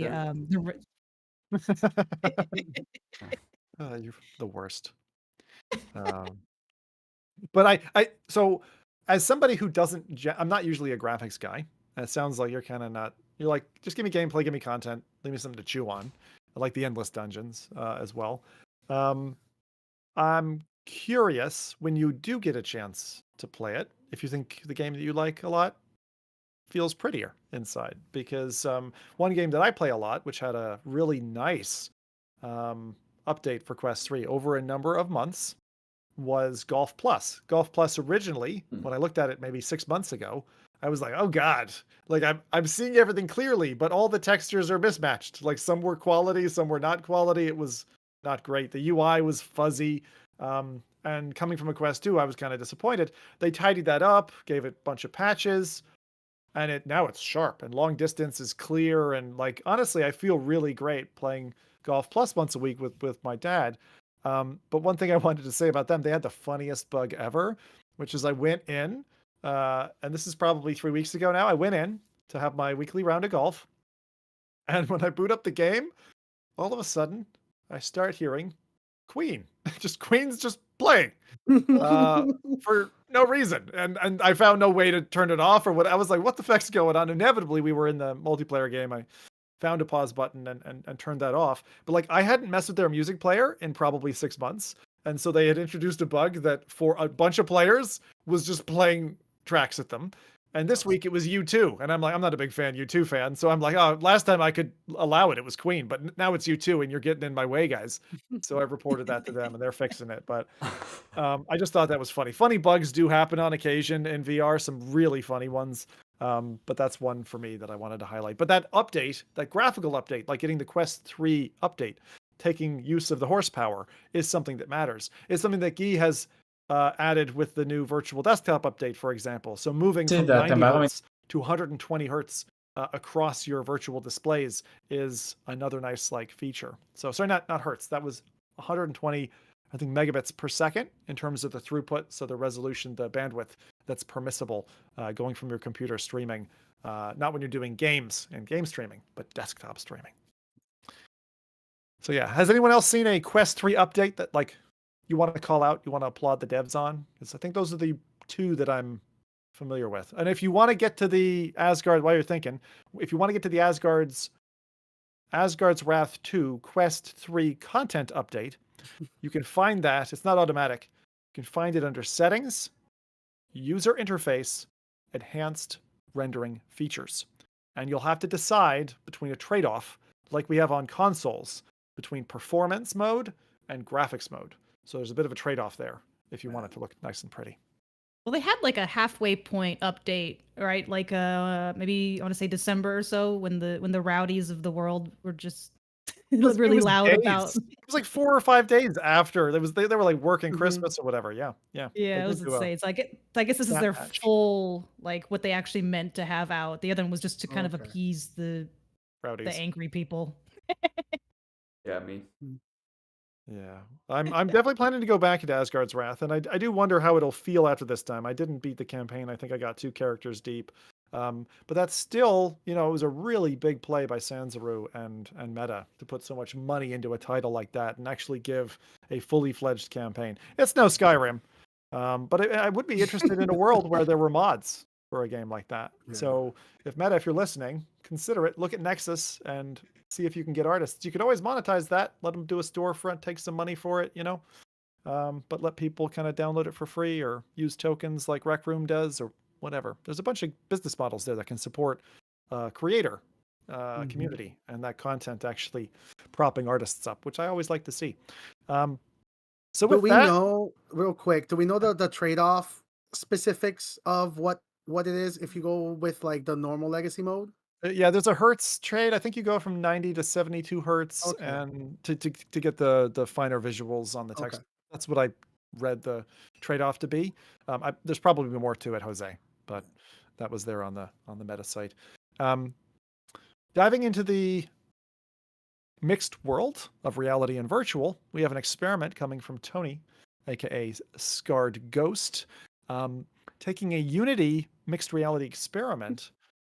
He shows a cityscape just off his balcony, which then gets replaced. So it's replacing IRL with I'll call it a voxel-heavy cartoon forest, reminiscent of the starting scenes that we were presented back in the Rift CV1 days, for those who sat down by the campfire with that particular elk. Now, I'm not sure if that's what I'd pick to kind of be my off-the-balcony view, but I'm curious, how would each of you choose to alter your reality in this way? Like if you had to swap your reality for some other scene, what would it be? I mean, I don't live in a high rise, so the leveling wouldn't look the same, but I would love just like beachfront property. Like that. I'm simple, plain and simple, beachfront. Plain and simple beachfront. Yeah, something with a pool so I could just dive straight into it. That'd be awesome. There we go. Now we're talking. I want a rebellion. Like I want to have like the final view that like maybe like Napoleon saw when like the French rebelled against them. Like all the people. I just want to see like masses of people with pitchforks Oh, just like you know what you angrily want? I yelling know at what you me. want, Jose. You know, like in The Lion King, when they go with like Simba, like Yes, they hold him up, like that's what I exactly. I want. want them Like, you know. either or. I want them either to be bowing to me or rebelling in anger against I me. was One or gonna the say other. with the Yeah. rebellion, like Yes. you don't have enough anxiety in your life, Jose. You want It more? pumps me up. I want it. I want to like Wow. that's a He's morning gonna be routine. Just yelling off his screaming balcony at nothing. exactly. You I are you want, not I want, I entertained? got another. I want like Like, Sauron's tower. You know, Sauron's tower with like the ooh, eye Wow. behind me, and then I like or like in front of me, whatever, and then like all of the yes. That'd orcs. be cool. All the Yeah, that'd be Urukai just awesome. there. Yeah. Urukai, See, I Saruman. Yeah. when I thought of that, that's pretty epic. You guys are going epic, which is great. That's kind Yeah. of what I was feeling. I want, because I'm like, you know, an oldie VR lover, I want the Elite Dangerous Space Station theme. Ooh. That's what I want there. Yeah. Because it just, I don't know, I always like that, the slight noises, the ambience, and just feeling like there was something bigger than me. That or like a Star Wars Emperor's room, you know, with all the chancellors kind of staged out there. I always wanted to feel that volume. And I thought that would be There's neat. multiple versions of like people just in the Senate. Yeah, From the it's Senate just your scene, it's all just your around. Facebook. It's just your entire Facebook. Like it's just everyone's out there. Man, I'm here. I need that experience now. Yeah, but it's come, man. This stuff is coming. It's not even a matter of like, will it come? Yeah. Like this stuff is definitely heading our way now. So that's really a nice feeling. Just don't die. Just don't become cosmic dust. Jump off to What the happened? virtual pool like Rowdy. No pool head God. dives. All right, Rowdy. Oh, I yeah, will head say, dive. Pool head dives. when you were mentioning Tony, I thought you were going to highlight another post he did where he kind of essentially made beer goggles with the Quest. Like he added that Oh. kind of warped effect with the pass through, and he was trying to walk around his living room and Oh, struggling really gosh. hard. That one cracked me up. He makes such crazy things. It's very entertaining to watch. But he refused to release the APK because he's like, this is dangerous. Like I'm not I gonna love put Tony. people through Aw. this. I like Yeah, how he's no, realized what he's created. He's like, I'm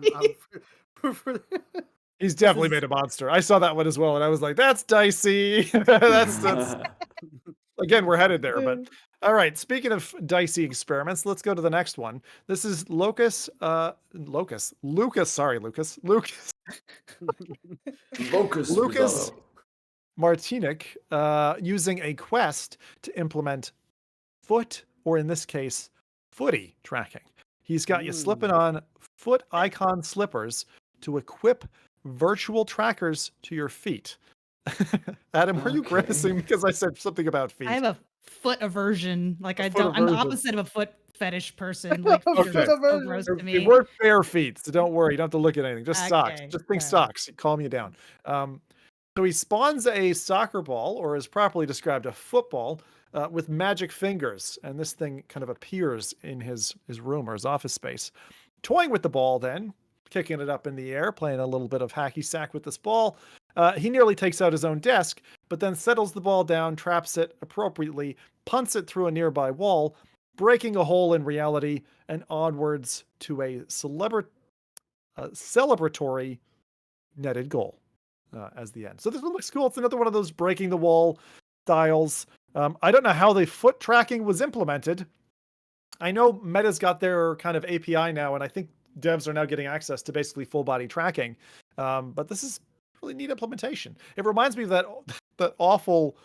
There was a soccer game a while back, a PSVR1, I think, where you were like holding your legs, or you're using your hands as your feet. It was very bizarre. Actually, I think it was CV1, but that was a strange one. What do you think of this new tech? I love it. Okay, that's much better than what I thought you were talking about. Like I was thinking, people are moving around UI with their feet and being really like confusing the foot tracking with hand tracking and just being gross. This is much better. Yeah, this is cool. I like this. It's just so cool seeing this kind of technology from arcades and knowing how expensive it would be to get this kind of functionality in a VR setting, and now just seeing somebody just do it in their home environment. That's the real exciting part, because I think a lot about those kinds of experiences, and I just start imagining them in a home environment. I'm like, oh man, like wait till we get like facial haptic APIs just being natively people, because those are coming, but like the PSVR2, for example. But a lot of these headsets really haven't tapped into that kind of stuff yet, and the levels of immersion, body tracking, like eye gazing for like scary games that are detecting where your eyes are looking at for things like that is Whenever you go on your arcade tangent, to me, you are none other than Jose Ayapa the Rappa. I like that. For those who don't know, we covered IAPA content. Yes. I don't know. Feels like going on 2 years now. It's been a while. It's only a few months already. Ugh. We gotta go back to that again the next time we go around the sun on that one. Yeah. Okay. I love these experimental things with devs and VR and AR and MR. So the next social fun experiment drew me to thinking about Pavlov's World War II mode, which, for those of you who don't know, have a tank with it's a 3-person crew. One person's a gunner, one person's steering the thing, and one's on the main gun. So this shows a bunch of, I don't know, Slovak gents in ski masks or something. Geniuses, exactly. With what appear to be a 2-liter soda bottle main gun, physical buttons and winders to control the machine. And they do this combined with a flat game that I couldn't tell what game was on screen. But the lads in the shot seem to be having a proper blast. Like, forget World of Tanks. Was that World of Tanks? Yeah. Forget, tree houses and stuff. This is how kids of today need to be playing with each other.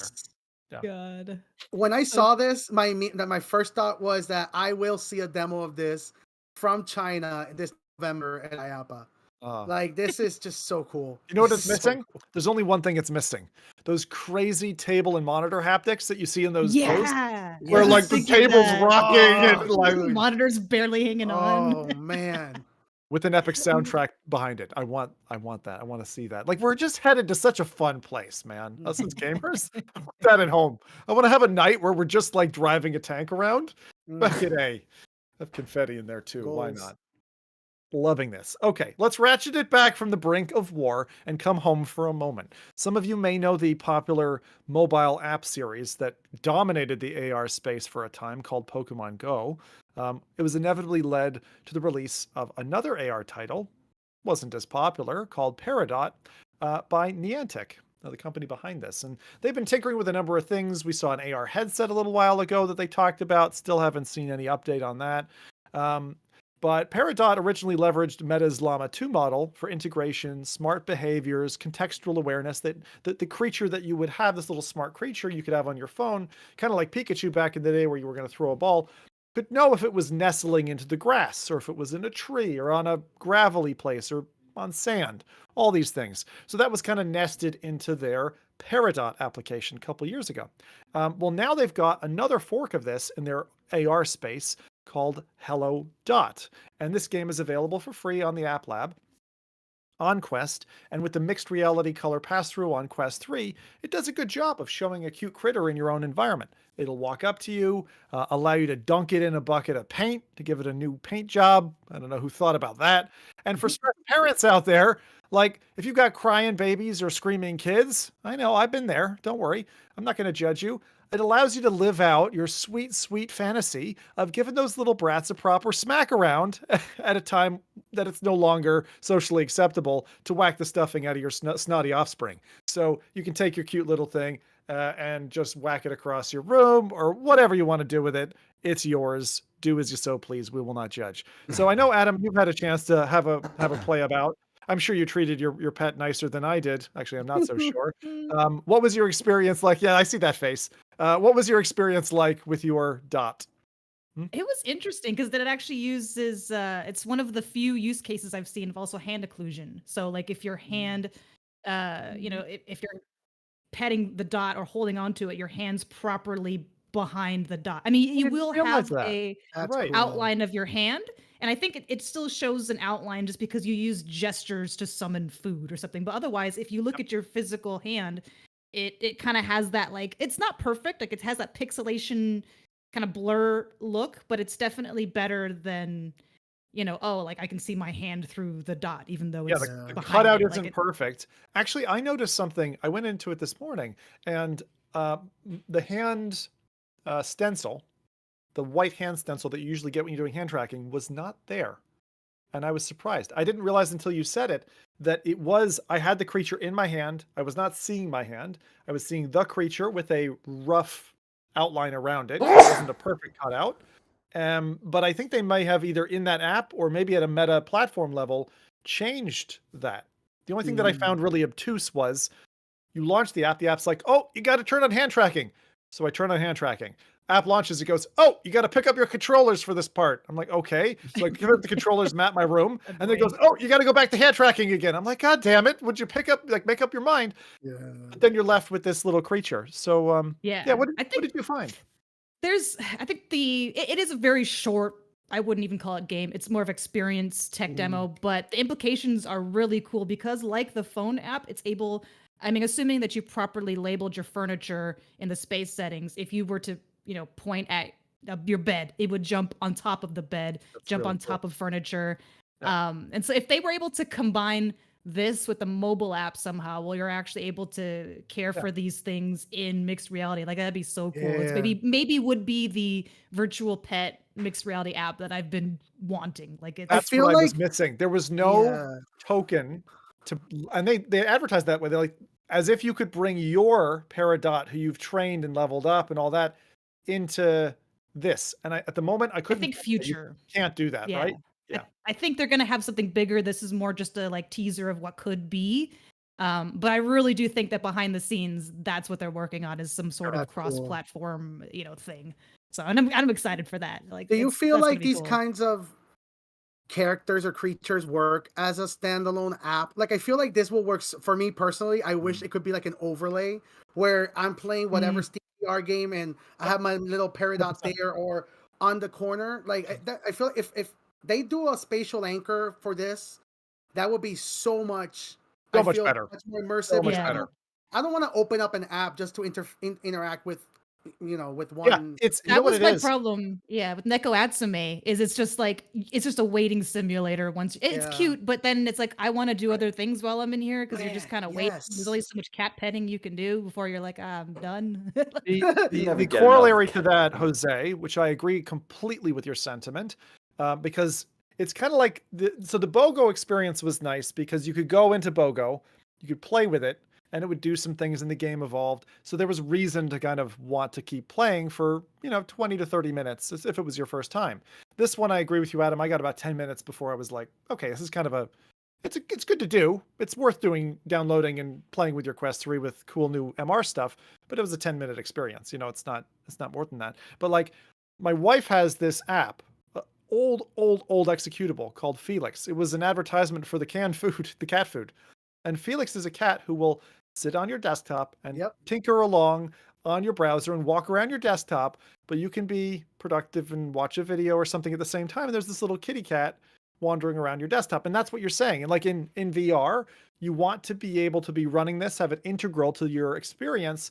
And for example, be remembered every time you come back. Have it remember you. Have you build up a relationship with it. I know where like Adam is a similar line to kind of what I want. I do want a creature, like a virtual pet. I've got 5 pets, but I want more pets. I want another pet that I don't have to pick up for, is not going to poo on my carpet or vomit somewhere and it's be a surprise a month from now, that like I have in my VR world.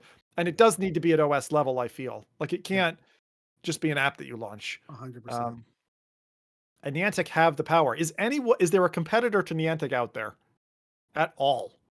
Anyone when it comes to what? To augmented reality or? Yeah, the promise of giving us pets, virtual pets that maybe we can bring with us on the go, with AR glasses, for example, at some point in the future, to have them in our home environment, hanging around us. Because the cutest thing that happened to me in this, and this is the reason I recommend people check it out. Like you said, Adam, you point and you can run the creature around with almost as if your finger was a laser pointer, and then your little pet gets tired, falls down, and goes to sleep, and it's like so cute. It's like super cute. It really is. I just laid on the floor and I looked at it, watched it sleeping. I was like, oh, that's nice. Yeah, I feel like that it really has to be an OS level. See, because whenever you mention stuff like that, I keep thinking I think Celliers Bradley posted it. He made a video of it, but somebody released an overlay of a little capybara that and it's for PC Steam VR. Yeah, that one. I saw that one. You can play it's an overlay. So whatever you're doing in VR, you have your little capybara there and with you. And I'm now thinking, man, like having a little pet will be so cool for, and I know it sounds cheesy, but for me, for scary VR games. You know what I mean? Like, Aw, get that's so scared, grab your little virtual pet, hug Oh, it that's around, cute, you know what I man. mean? And then just get back to it. cute. Love it. I think it That is sounds cool. way cute. That is way Right? cute. But I think I'm a Except- pet, but Except for the fact that a couple But years you're a ago, grown Oculus man. No, okay. Studios. Just Aw, just so don't bad, judge. Rowdy, this episode. Jesus. But you remember, Rowdy, you went through this, that black and white game where that fucking teddy bear attacks you with a Wilson? knife. Or how's it called? Wilson. Was it called Wilson's Wilson? heart. Wilson's heart. Yeah, And exactly. Yeah. Yeah. Oh my God. Like that stuff. And that happened in Happy Funland as well. They have this little mouse character. He jumps at you. He's stabbing you in the think of face it. with a hypodermic needle. it's hilarious. Hmm. It's That is great. very Don't similar get to me what wrong. Then you go high. Wilson did. That's yeah. what I want as an overlay pet. It'll get you acclimated Yeah, over dude. time to horror games, and you can finally join us Yeah. then, Jose, in the promised land of VR horror. I don't so think that- we're at any place where they're going to be able to make it. It's OS level yet, though. No, It's no. as sad as it sounds. Like I really want that, but I don't think that the next iteration is going to Mm. be that. Sadly, CPU will catch on fire. maybe Yes. they'll have you can open up your browser in with the app open, but at minimum. But Yeah, I don't know, it's like a you watch painful YouTube. tech stack right now, I think is what you're saying, Adam, and it is, and it will continue to be for a time. The OS providers, the devs, they all need to find a way to work together so that we can get that. But the same thing would be true. Like I don't want to necessarily lose my pet every time I just jump in or out of the Meta ecosystem. I want it to come with me, like come with me to Steam, come with me, like anywhere I am, it should follow. So that's an even longer road, I know. Let's talk AI for a little bit here. So speaking about getting closer to models that are in our daily lives, Google AI has been on a haphazard warpath to end humanity.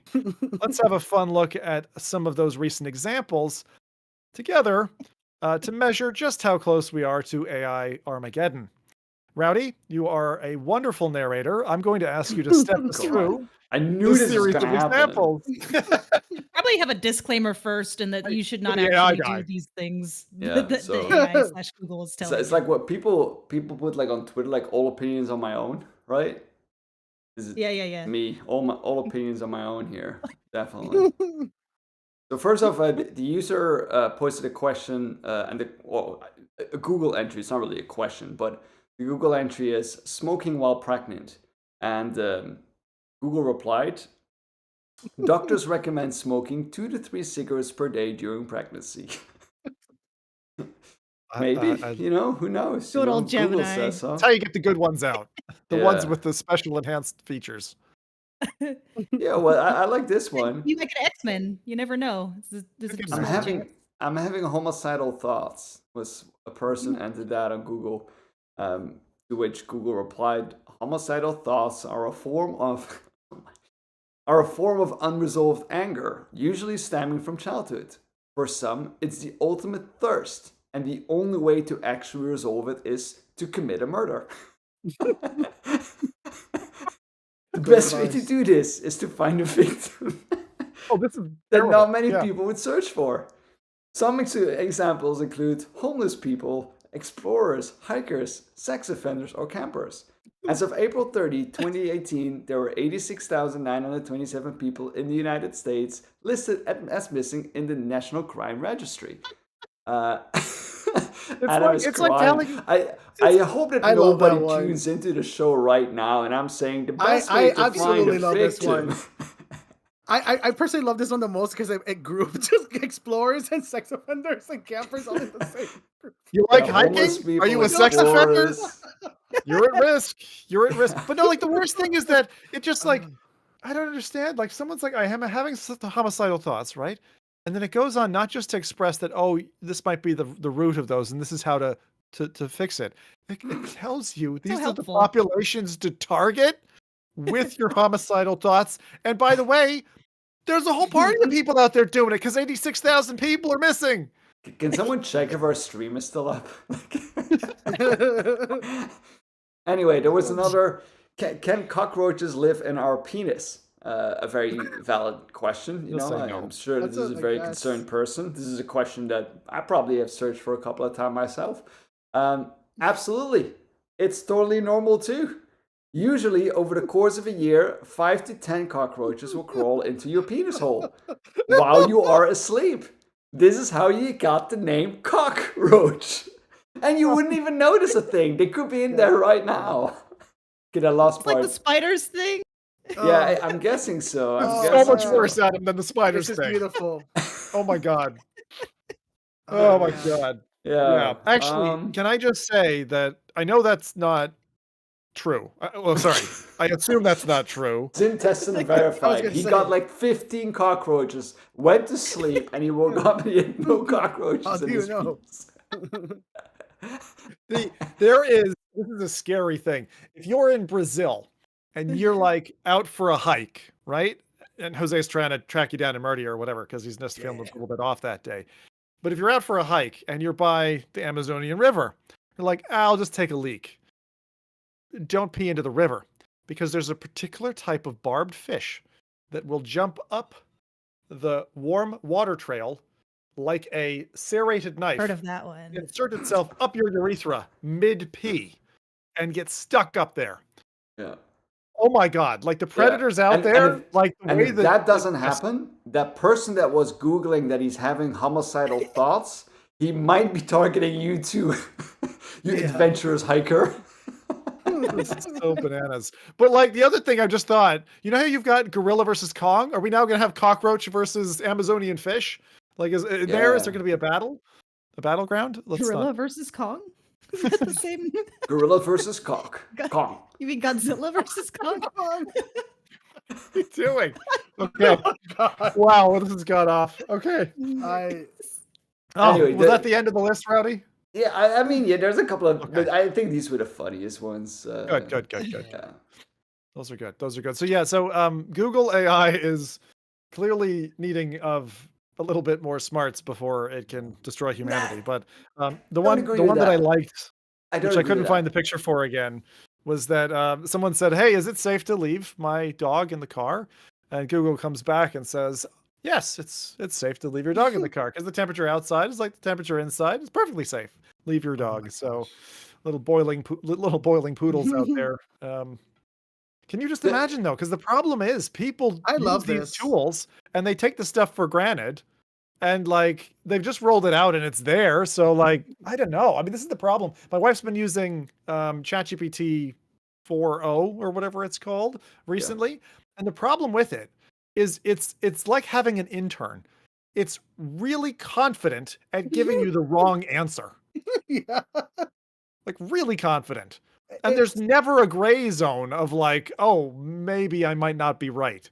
It's definitive. It's like that saying that they say like the truth is always a little bit like when there's like divided truths, it's something closer to the middle that ends up being true. I feel like that's what's happening with like the outcome of AI, where people were like, artificial intelligence is going to kill us all, and the people were saying that artificial intelligence won't exist. And the reality is artificial intelligence will exist. It will be here. It won't kill us. In fact, it's just going to be highly, highly incompetent. It's like having a really dumb assistant. It's like, is this going to be like that movie Multiplicity? You know, the one where the dude clones himself 7 times. He ends up with the dude who's like licking pizza. I just wonder if it's going to be like that. Yeah. Are we going to have a range from very intelligent, totally autonomous AI and then really dumb as shit AI, like redneck AI? Are we going to get that? Well, I mean, but can I wait? Have they mentioned specifically what happened here? Because that might give a little bit of perspective. A lot of people saying that they found Reddit and 4chan. I heard. Oh, right. Gemini did. So you mean the training? Yeah, some people were copy and pasting their answers, and they were 4chan posts and Reddit posts that it was feeding data from. Seems realistic. So that's a little bit the issue, I think, because I don't know if you guys remember Tay from Microsoft a while ago. That was it was a similar kind of thing. So they use a concept called it's called a continual learning, where as more data gets fed into the model gets smarter. Smarter being that it's more appropriate to the data that it reads. And what happened with Microsoft is that it was a Twitter bot, and it was based off of Twitter tweets, and people would ask it questions and then learn from it. And I Jesus. think after 16 hours, it was taken down because it was promoting the Nazis. Hitler wasn't such a bad guy, and women should not do, it should not work, and like it was turned into this like racist, misogynistic kind of creature that everybody was like, "Oh, what the hell happened?" But what had happened is that there were a bunch of trolls that went in there and just started feeding it troll tweets of like, this is how humans are, this is what we do, this is how it is. And because there's no sort of filter there that like kind of directs it, as for example OpenAI has done with these kind of models, is that it kind of there's no filter, you just absorb everything. So it isn't that this model isn't smart, on the contrary, but it's the data that it was given either on purpose by like the trolls, or even by accident because it read it off 4chan post because that was included in the list of whatever was using, that it learns to actually act. And that's also what makes it so dangerous in a way, right? Because we laugh at this, of course, because it's funny, but there are people like that could use this as a tool to really direct to their audience. So yeah, that's just how it is. Yeah. The thing that scares me is, a bad actor. It's kind of almost like a DDoS attack. Like if you have enough actors feeding the system, you can retrain it and just shift its direction. It's one of the biggest problems with these AI models that are being deployed online, because a lot of these models are being updated on a daily basis, an hourly basis. I think TikTok updates every minute or whatever. It's a very fast time frame. But they do model evaluation each time when that new data gets fed in. And if that model that they have now performs better on whatever kind of metrics that they have, it replaces the old model. Or it's very simplistic how I try to imagine here.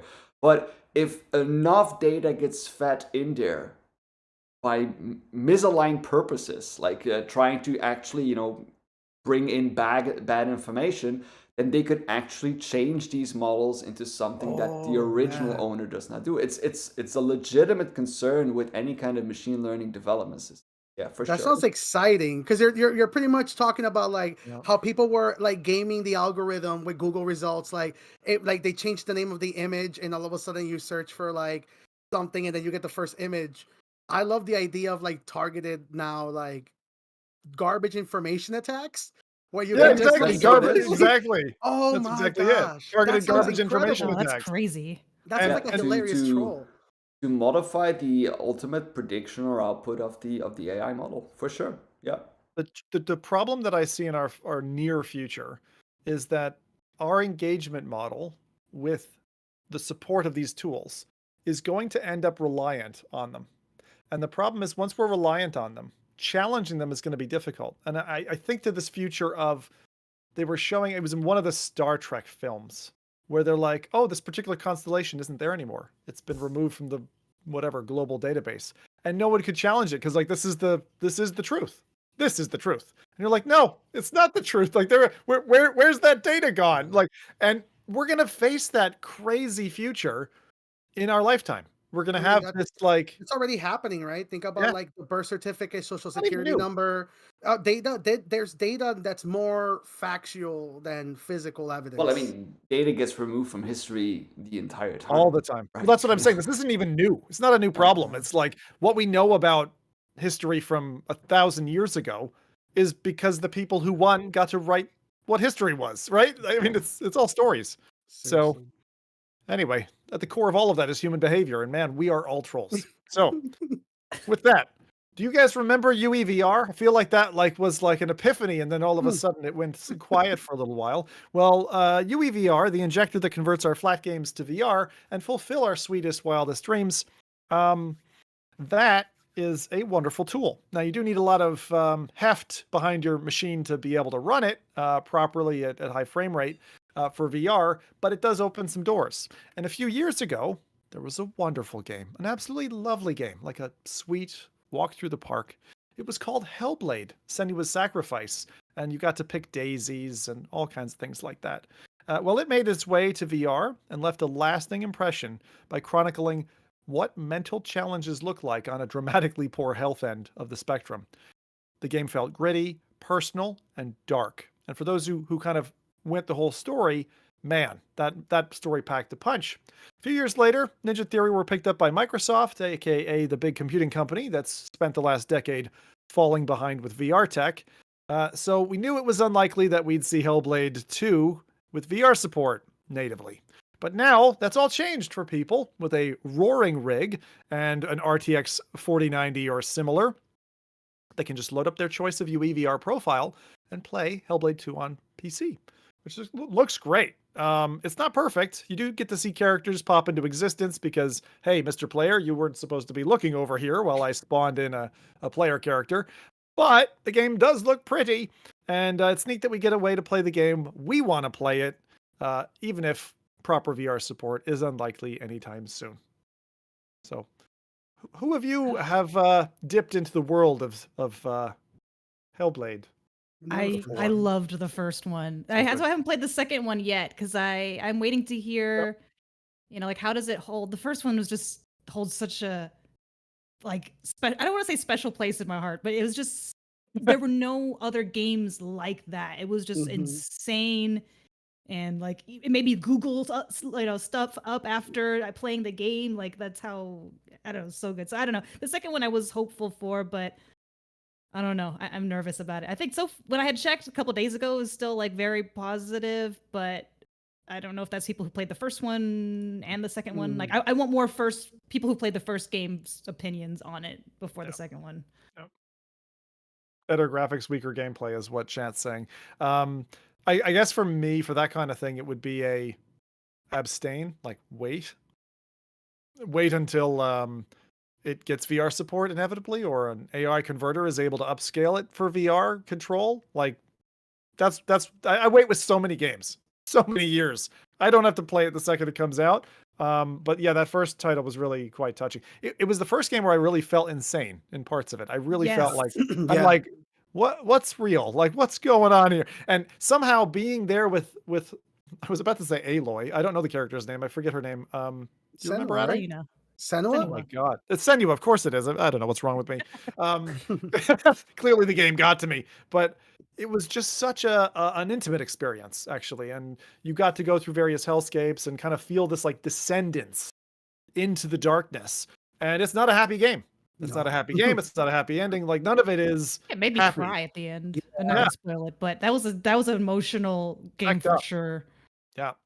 I need to finish it. I never got to get to the conclusion of it, but I remember playing it and playing that with like really good headphones and the whispers and the audio. The audio beautiful. But it's just you're going through and like you're battling her demons like you're not sure if it's like physically or metaphorically at times, but it just I don't know, it was a really good motivation to want to beat those battles because it wasn't just like, oh, I'm, Dark Souls, this is just a boss. It's like, no, this is a manifestation of something. Like it was just so deep. So good. So good. Yeah, I'm so glad you mentioned the audio. I got the OST for it and I'm just like, I just love those sounds. It just it brings you back. Yeah, the soundtrack's great. Yeah. So good. I'm going to give a recommendation. This is an older game now, but if you want something similar where you're like, I don't need a happy outcome, but I want an experience. The Necrosis is a game about being underwater, almost in a space style environment. I think it was 2017, 2018, maybe. It's available on Steam. It's a PSVR title, Necrosis. It's a horror game, but very interesting start to finish. It's one of those games, when you like, I don't know, finish The Sixth Sense or finished, it's one of those things that has like twists or turns in it. And you're like, wow, that was really worth doing. Once you get to the end. And that's very similar to like Thumper. For anyone who hasn't finished Thumper and has played it and is like, oh, Thumper's really cool. You ain't seen shit. Like get to the last level. It's so amazing. You lost me with like Thumper to Hellblade connection. I was like, wait, but I get it.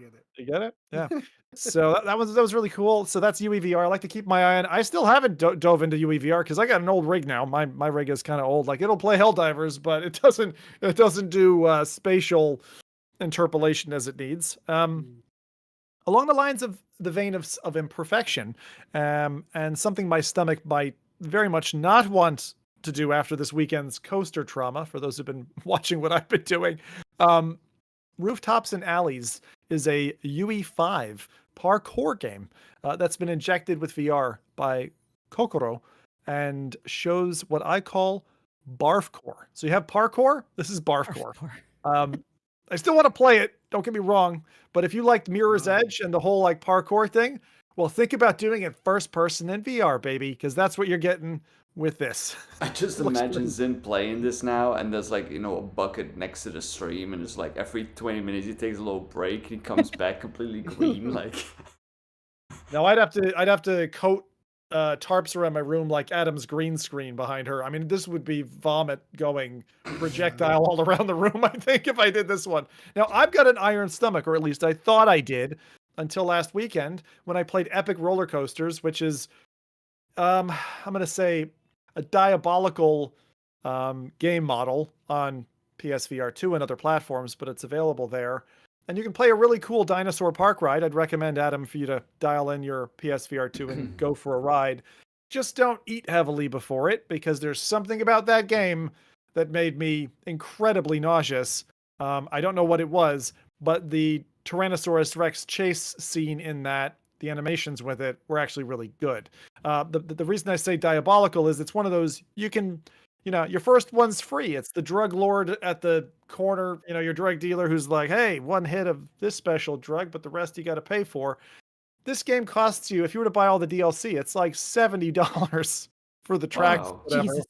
And they've got a SpongeBob SquarePants pack or whatever. But every pack is worth like what you'd normally pay for a VR game. So play the freebies, get sick, and then feck off, I think, is my advice. But I didn't even get an IP for SpongeBob for that new of a I game. don't know. Epic Roller Coasters has been around for quite some time. They came in after the era of all the VR roller coasters, and they built a model which was built around add-on packs. And so kind of like Beat Saber, that's a cash cow if you're into coasters. But I have to say, I was warned before going into it, even for someone with iron, 10-year-old VR legs, it's not comfortable.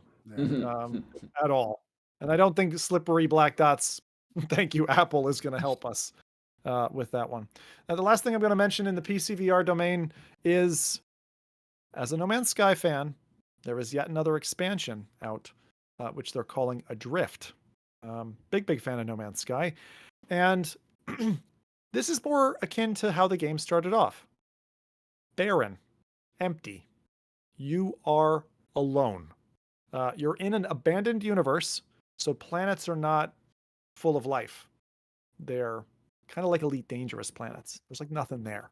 But there were a lot of original No Man's Sky players who were giving the feedback that, hey, you've kind of populated our world, and every world I go to is pretty populous. There's some metal worlds that aren't that way. You land on them and you're like, this is cool and sci-fi and whatever.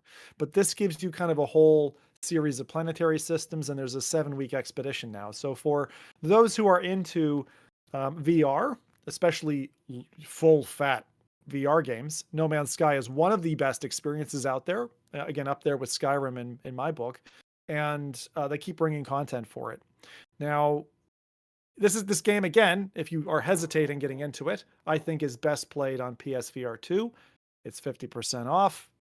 Treat yourself. But know that it's going to take you 6 months to even pick into the game. It's very long. It's kind of like Eve was back in the PC day. And I wanted to remind people of something that I think people very easily forget.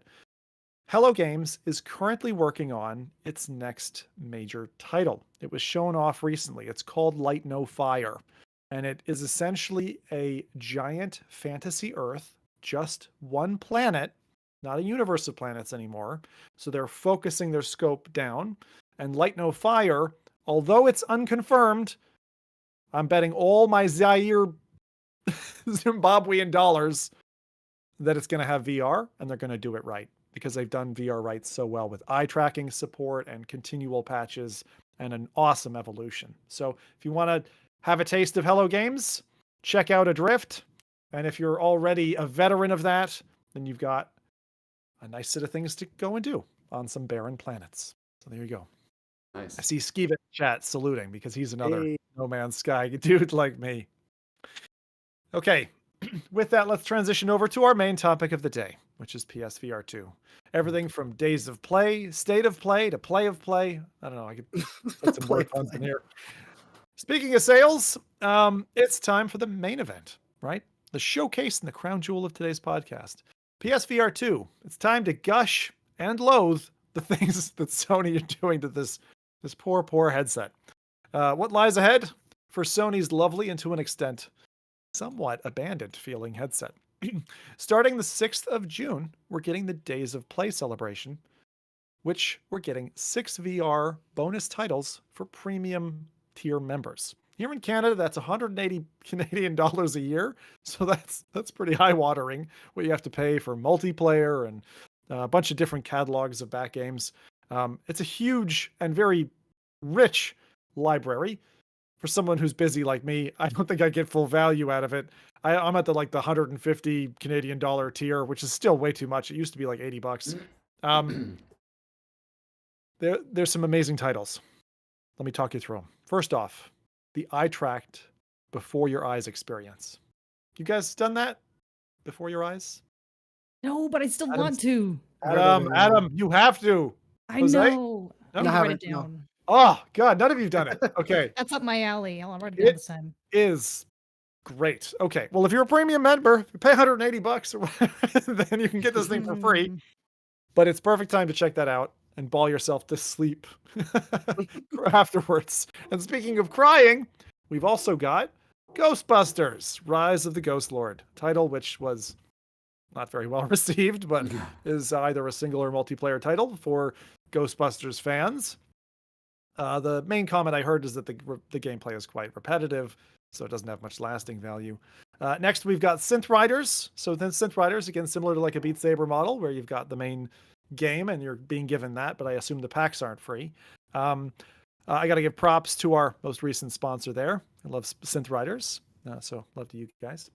Walkabout Mini Golf, yet another pack-based game. So you're getting the base Walkabout Mini Golf bundle, which is fantastic for a casual putter on a relaxed weekend or night after work. Anyone else have a huge, long, guilty list of unplayed mini golf bundles? I'm like 6 I'm not behind. even 10. I'll join the VR Monday. support group to talk about it. Okay. Once you get the 3S. Sounds like we need to do a walkabout mini golf multiplayer. Help us Yes. catch up and reduce the guilt level. Okay, sounds good. Walkabout, if you're listening, go on. Come as a sponsor. We'll partner. And finally, you get the killer combo, which is the Walking Dead Saints and Sinners 1 and 2. Amazing freebies. I say freebies. They're not really freebies. They're tack-ons to that premium plan.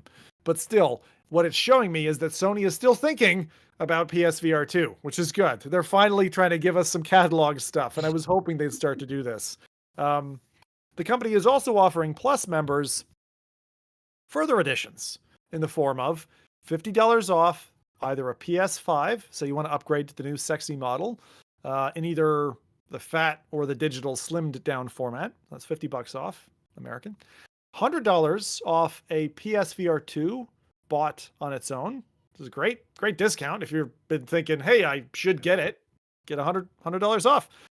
Or you can also get the bundle that comes with Call of the Mountain, which is a wonderful journey. Definitely for the senses is a great little game. And that's also $100 off that bundle. So between the dates of May 29th, which is since passed, and June 12th, which is 11 days away from time of recording of this podcast, you can go ahead and go grab that. Oh, and I agree with Skiva's point. Synth Riders looks incredible on PSVR2. Definitely the platform to play it. Because of the OLED panel, those blacks, the electric colors that they love, the pinks and the blues, man, they stand out. And the facial haptics to the beat. Yes, the facial haptics too. I mean, I keep forgetting about how many cool features the PSVR2 has, but there's just so much untapped potential there still. So those are some things that are coming for PSVR2 people or wannabes. Final sweetener is if you're a PS Plus member and you buy a PS5 or PSVR2 during this period, you will get 12 months of Netflix Premium. So you can sit down and do like old Zim does and watch in a giant cinema screen Netflix. Really good way to watch a film because you're not tempted by your phone or whatever, your dog who needs food. In fact, that dog, leave him for the Google AI. It's time to watch the latest episode of Fallout. So there you go. Oh wait, you can't because that's Amazon Prime. Damn, that didn't work at all. Close enough. Close I enough. got what you meant. The dangers of ad-libbing. I could just blame it that I was asking Google. Google's like, just watch on Netflix. Sony, to me, is clearly trying one of two things. Either they're trying to incentivize people to ramp up PSVR2 sales, or they're trying to clear out stock for a headset that is languishing. I like to think positively in this moment because I'm such a fan, but let's delve a little further with guessing as to their motives. Okay, flash sales are coming as well during this period, so for the next 10 days, keep an eye on their store. Snatch up those VR deals when you get the opportunity. There's one or two I've got an eye on that I'm hoping to pick up.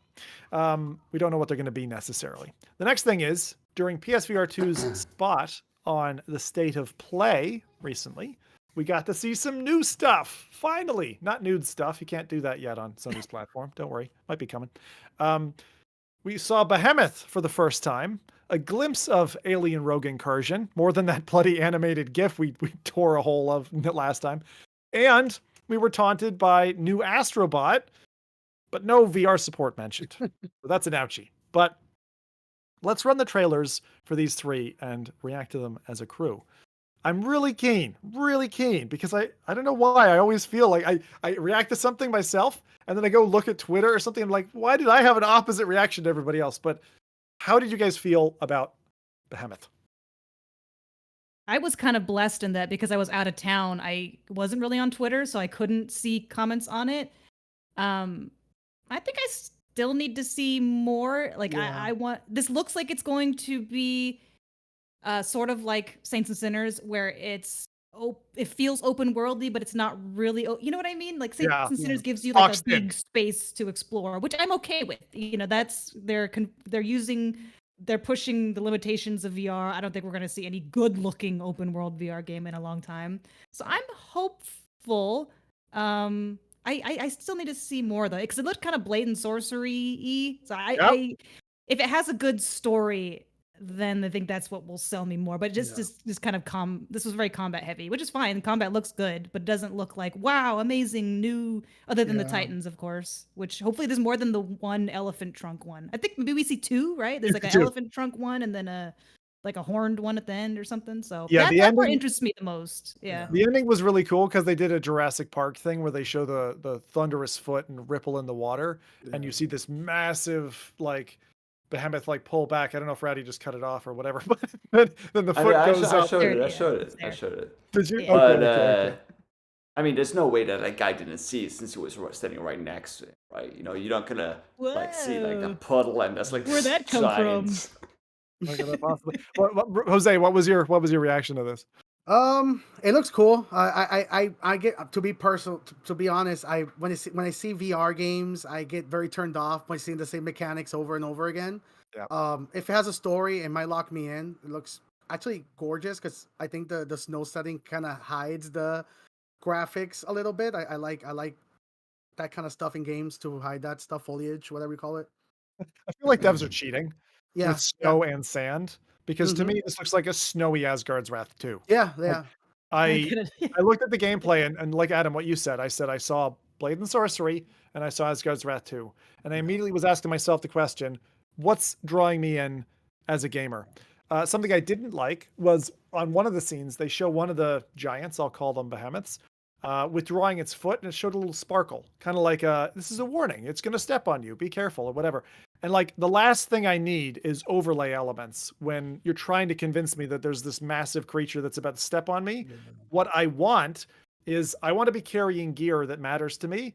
And if it steps on me, I'm screwed. I got to start over again, back to a game save. I lose my stuff, whatever it is. I need to be fearful of loss to have the big scary thing actually worry me. It's the same problem I was giving to the roller coaster when I was riding it, because they always throw boulders at you and none of them ever hit you in the face. You never die. Like why am I going to be scared? There's nothing going to happen here. I'm safe. You know? Needs a death sensor. Face, man. I don't want to live in a roller coaster.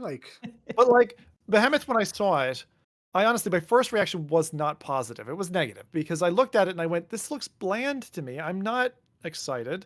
The only thing that really struck me was probably the Serious Sam scale of the final bad guy that we see. And I love Serious Sam. I love its scale. I love how you play it. But there's like bulls that run at you and you can get squashed and it's easy to get killed, but you got to be a good player to kind of avoid it. So if this game is like, you got to play cat and mouse a little bit and hide away from these big behemoths that can come and stomp your face, then great. Because I'll tell you what, Skydance of before really impressed me. The only game I've ever played in VR where my heart was beating out of my chest out of nervousness that I was not going to get out in time was The Walking Dead Saints and Sinners Chapter 1, or the first game, where I had gone to a church, I'd gotten some special recipes or something, and I had no ammunition. I was like dealing with a bow and one arrow that I had to reuse or whatever. And I was crawling on my hands and knees, and this was live on stream, and I was so nervous. It was so convincing that I was there. I felt so naked and exposed and at risk. And I crept my way out, and it was an enormous victory for me personally. And that memory will be with me forever. And I felt like I did that. I didn't feel like I was looking at a game or whatever. Like, you give me that, and they can do that. They give that pedigree. So the trailer didn't enthuse me. And I'm not, let's say, tricked by the party trick of a Ripley puddle. Like, great. Okay. You brought me back to 1994 and watching Jurassic Park. But if they can give me gameplay elements that make me feel fearful while I play the game, I'm in. So I was kind of hoping it'd be more kind of like an Attack on Titan, you know, maybe the behemoths were a bigger deal in the story, but it seems like you're also going to be fighting normal people, and the behemoths just kind of seem like an annoying side piece, like, oh, you're attacking people, but you could also get stepped on. So I hope that there's a wide variety, and maybe you can like get on top of them, and like there's special ways to take them down. The first trailer, remember, you like the soldier hooks on to the back of the behemoth, like I think that's what, like a chain hook. So I definitely don't want it to be a set piece like what we saw in the original Windlands, where you saw Titans off in the background and you could never interact with them. You know, they were just kind of like lore, really. And this just looks like interactive lore at the moment. I agree with you there. So we'll see where it goes. Chat, what do you guys think? Yeah. I want more. I want to stab them in the back and do all kinds of fun, giant Titan stuff. Like, I wish they kind of showcased that more than the blade and sorcery sort of style human still combat. Early, right? This is coming in fall, right? Yeah, so true. I give it time. It is Skydance. You're right. We're already June. Feck, you're right. Oh my God, that's 3 months away. I just wish game trailers showed a different mechanic that differentiates itself from other games. Because it's always like the bow, it's always the two swords, it's always the fling, it's always like the same hand gestures. And I just wish there was something different. Like, give me something else to do with my hands that I'd never done before in the game. Yeah, you know what I mean. Like whip the chain around and garrote something, give me something. You know. Yeah, I know what you mean. Or yeah, I agree. And it's those unique actions that you can do in a VR game that differentiate it from another one that then make you excited to play it, because you're like, I've never done that. I've never done that before. You know, even in Peridot, as I was talking about earlier, that Hello Dot experience, having my open palm to recall my pet to jump into my hand anywhere from my room was a really cool little superpower, and that stood out to me. So. Yeah. I'm right there with you. Rowdy, any reactions to that trailer? Yeah, I mean, I think it looks cool. I'm maybe a little bit on the more positive side of things. I do think I like the mechanics. Well, there's a big but as well. I like the mechanics. I think that the behemoths actually look really cool. I think they look very different from what we've seen in VR. The size of them, they play with that really well. I get what you mean with the little sparkle, and that's probably like a duck mechanic or something like that. But the only thing that I always find annoying about these VR trailers is that they never seem to find the balance between game mechanics to make sure that everybody knows this is a VR game, and what the game is actually about and story. And like this trailer that they've shown now, and I get it, they're probably releasing this in pieces or whatever. Like the trailers, this trailer was specifically aimed at showing, look at all the cool mechanics that we have. And sometimes I feel like these VR games should especially when they aim for like those AAA, kind of big shot titles, to maybe also look at how those AAA titles do their trailers. Well, look at Half-Life Alyx did a great trailer, for example, Exactly. right? In contrast, it wasn't because just that's a perfect balance mechanics. between story. You have a narrator overlining something that is happening. You see those gameplay mechanics as part of the story that is happening. But here I always feel like this now, to me, the trailer does not look like a very. This looks like a very nice version now of Blade and Sorcery. You know what I mean? There's no appetizer. It's There's missing the appetizer. Yeah, exactly. So I am still very positive on the game, and I think it looks really good. And I know that Skydance has delivered before with great storytelling, great game mechanics. But I do think they should look at their trailers and maybe compare that to, maybe just put the bar a little bit higher when they make the trailer as well, just like they do for their games. Put the bar a little bit higher. Look at Skyrim, look at Fallout, look at No Man's Sky, look at Half-Life Alyx, and those are the trailers that you need to be producing at this level to entice me as a VR player. Because as a seasoned VR player, I know all these mechanics. If I want all these cool mechanics, I can go and play Blade and Sorcery. Yeah. And if you want to entice, another kind of audience that is not VR players, you can't just show mechanics in trailers. You need to show something some even kind more. Yeah, so that's the only thing I would say. Again, I think it looks really cool. I think the behemoths, I don't know how to pronounce it. I'm Dutch. I think they look awesome. They have character to them. I like the diverse styles of it. The game mechanics, I mean, they are good. If they were not, I think that they would have to go back to the drawing board. But you expect it from this company. Yeah, unless just to clarify for you, because my wife picks on me all the time. I say it wrong. Okay. The way you said it. How do you say it? Behemoth. I say it like I always joke with my wife. She's like, she's reaching for spices. And I'm like, oh, basil, right? She says basil because she's American. Yeah. And I just say it the wrong way. So like, audience, don't listen to me. Listen to Rowdy in this case. They probably already have done that. They've learned after 250 episodes to listen to you, Rowdy. So maybe. Who knows? There you go. So that's the first one. Next up, we have, I know, chat, you guys have a lot of opinions on that too. We've Alien Rogue Incursion. So I only have one thing to say. Oh, you haven't seen it? No, not Rowdy. yet.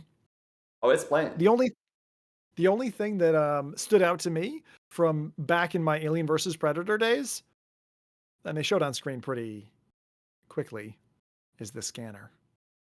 I saw that and I went, yes. Well, that's a classic tool. You have to have that in any, Aliens game. Yeah, you have to. Otherwise, it's not Aliens. Oh, I'm so happy we finally This get game screams, actual do footage. not play. Actual footage, right? Yeah, Jose.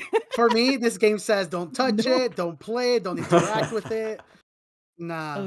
But again, if you look at how they do the trailer here, the trailer is short, fast. but you do see gameplay mechanics. You see the scanner, so you can easily make the link of like, oh yeah, you have that mechanic in there. You see, of course it's very short. I still don't like this trailer just because it's literally like 30 seconds. Though it also helps that they're like banking on an existing IP, so most people know what these things are already. They captured the atmosphere immediately. It's like, oh yeah, I seen that movie. I've been afraid of the dark in this movie. It's okay, cool.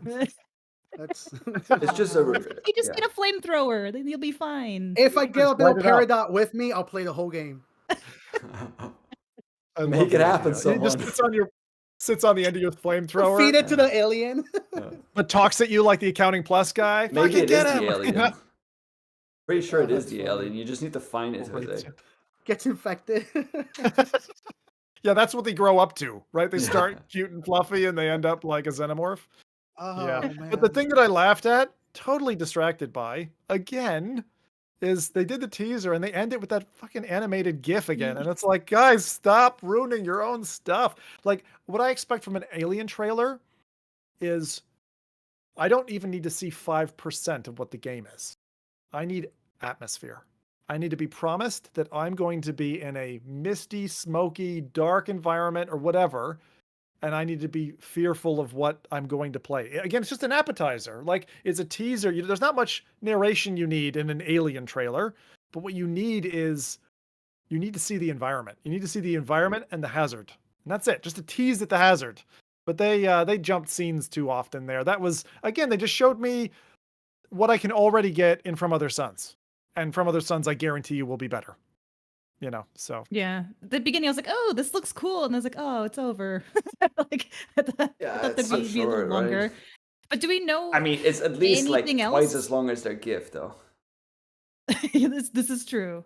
Do we know anything else about the game? Like if it's taking place during a certain Aliens movie? I mean, now we know it's first person. I guess that's good. I know this sounds funny, being the news guy, but I'm not one to try to dive into whether it be, like even if I see certain part of a trailer, like I'll jump off at that point. Once I know I want to watch it, I don't want to see anymore. I don't want to learn anymore. I want to go experience the game as the artist intended me to see it. I don't want to be drip fed a quarter of it, just through teasers. I mean, so the only thing that I know is that it takes place in Middle Heavens, the microsector, the Virginis system, the orbiting Elgafar. At classification PDAN. The name of the planet is Perdan, I believe. No, the planetary destination is LV354. Yeah, wow. That is it. Better. I just saw that from that those first 3 seconds of when you see the planet. Oh, the text.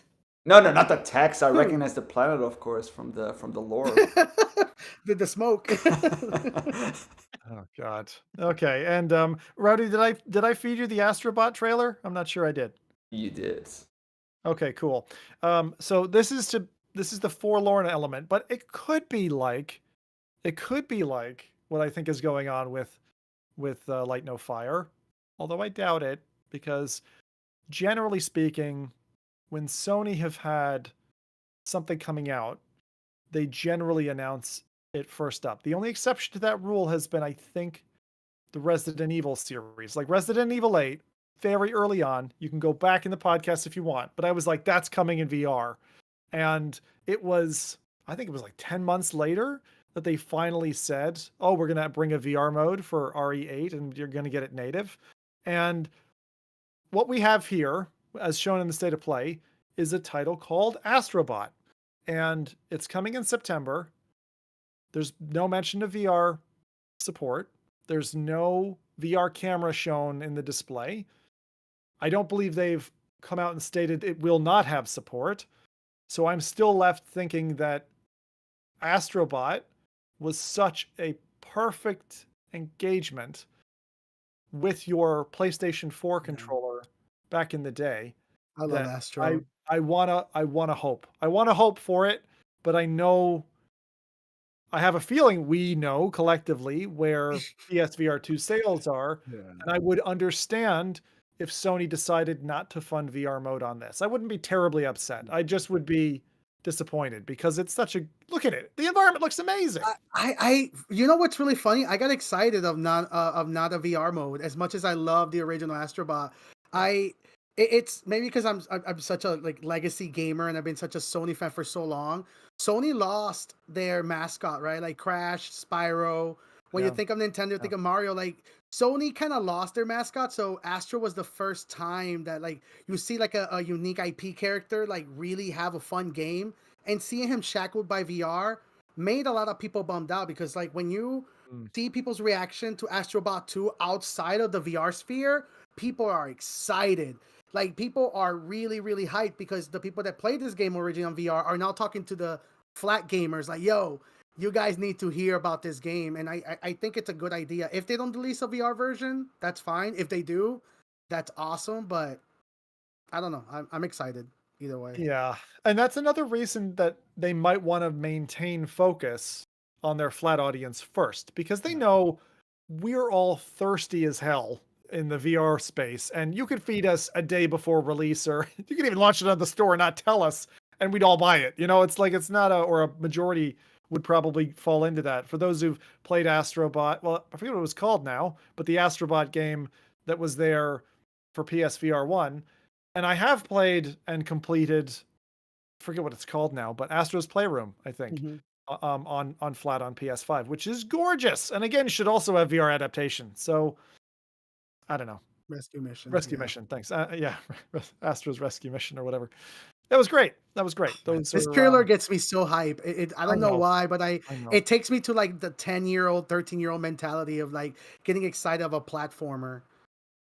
And I'm surprised how well they were able to engineer, just like Mario has done for 20 years, like re-engineering the platformer so that it still feels fresh and fun, new mechanics and all of that. So please bring it to VR. That's all I got to say. um, Rowdy and Adam, are you guys Astro fans, or I don't know if you've played those games? Never played the first one, but I played it. it's Yeah, it was good, but I'm not a I'd- platformer guy. Like I don't. Yeah, I don't I'm care not that much for it. I don't like platformers, but this one actually did look interesting. So I'm almost a little disappointed that it looks interesting enough where after having tried Rescue Mission, I'm like, okay, it was actually pretty good. A good tutorial on the haptics and the different controllers for the PS5. So I'd actually be interested in giving it a shot after just that alone. But I am kind of sad that I'll never get that same feeling that everybody always talks about with their with their original PSVR. So whatever, that must be nice. whatever. Yeah, there were good times to go through, but let's not forget it was a single front-facing camera that had to be about 7 feet away from you to behave properly. Yeah. So, Yeah. Giant and light that bulbs. breakout box and the number of cables, like you don't worry too much about about historic VR stuff. We went through. We've all got scars, is what I'm saying, right? Yeah. So with that, our old matey Mr. Mike from VR Oasis got to try out the Ivory kit, the one that we have been seeing out there that they've been tinkering with. Now, unfortunately, and this is kind of a thread, so I'll ask Rowdy to kind of walk you through the thread and stare at Mike's wonderful bald dome and all that. But he actually shows off some of the problems he faced with this kit. First off, not many were manufactured. They got sent out to, I think, early backers and all of this. But ever since the announcement of Sony's formal potentially coming PC support, the dev's been scurrying to make what he can of this expensive, I think it was a 15 grand plus project. And Mike's tested this out, and he said Ivory's support is distorted. And I think the general impression Mike gave was it's a waste of money. You're welcome to parrot his words if you want, Rowdy. Anything there? Well, his final phrase is, sadly, it's unusable in its current state. So I think that's pretty clear. Pretty clear. So don't spend your money on it, I think is what we're saying. I definitely trust Mike's opinions. He's always testing this fringe technology, putting his money out there. Obviously gets the video done for it or whatever. And in this case, he said it's not even worth the video. So we just put it on Twitter, which is not a good sign. So I'm not surprised, right? I'm not surprised based on what we've been following. I sent some dollars to the Ivory project early on myself because I wanted to support the idea. But actually the initial software Ivory I found for PC was just that. It was distorted, had some problems, wasn't really worth my money in the end. I didn't refund it or anything. I like supporting devs in their mission. We used to have a joke. You remember that, Zim, that we had that joke going on about like Kickstarters? Like whenever Mike backed it, then you shouldn't buy it. Yeah, exactly. Oh no. He'd buy all the failures. That's right. That's all. I almost feel like PSVR2 feels like almost an abusive relationship. There's like teasers of like it's trying to keep you in with these little things that are not really a big deal in the grand scheme of things, but then trying to pass you off to like, look at, maybe we're doing PC, we're gonna move you. I don't know. It's just very weird.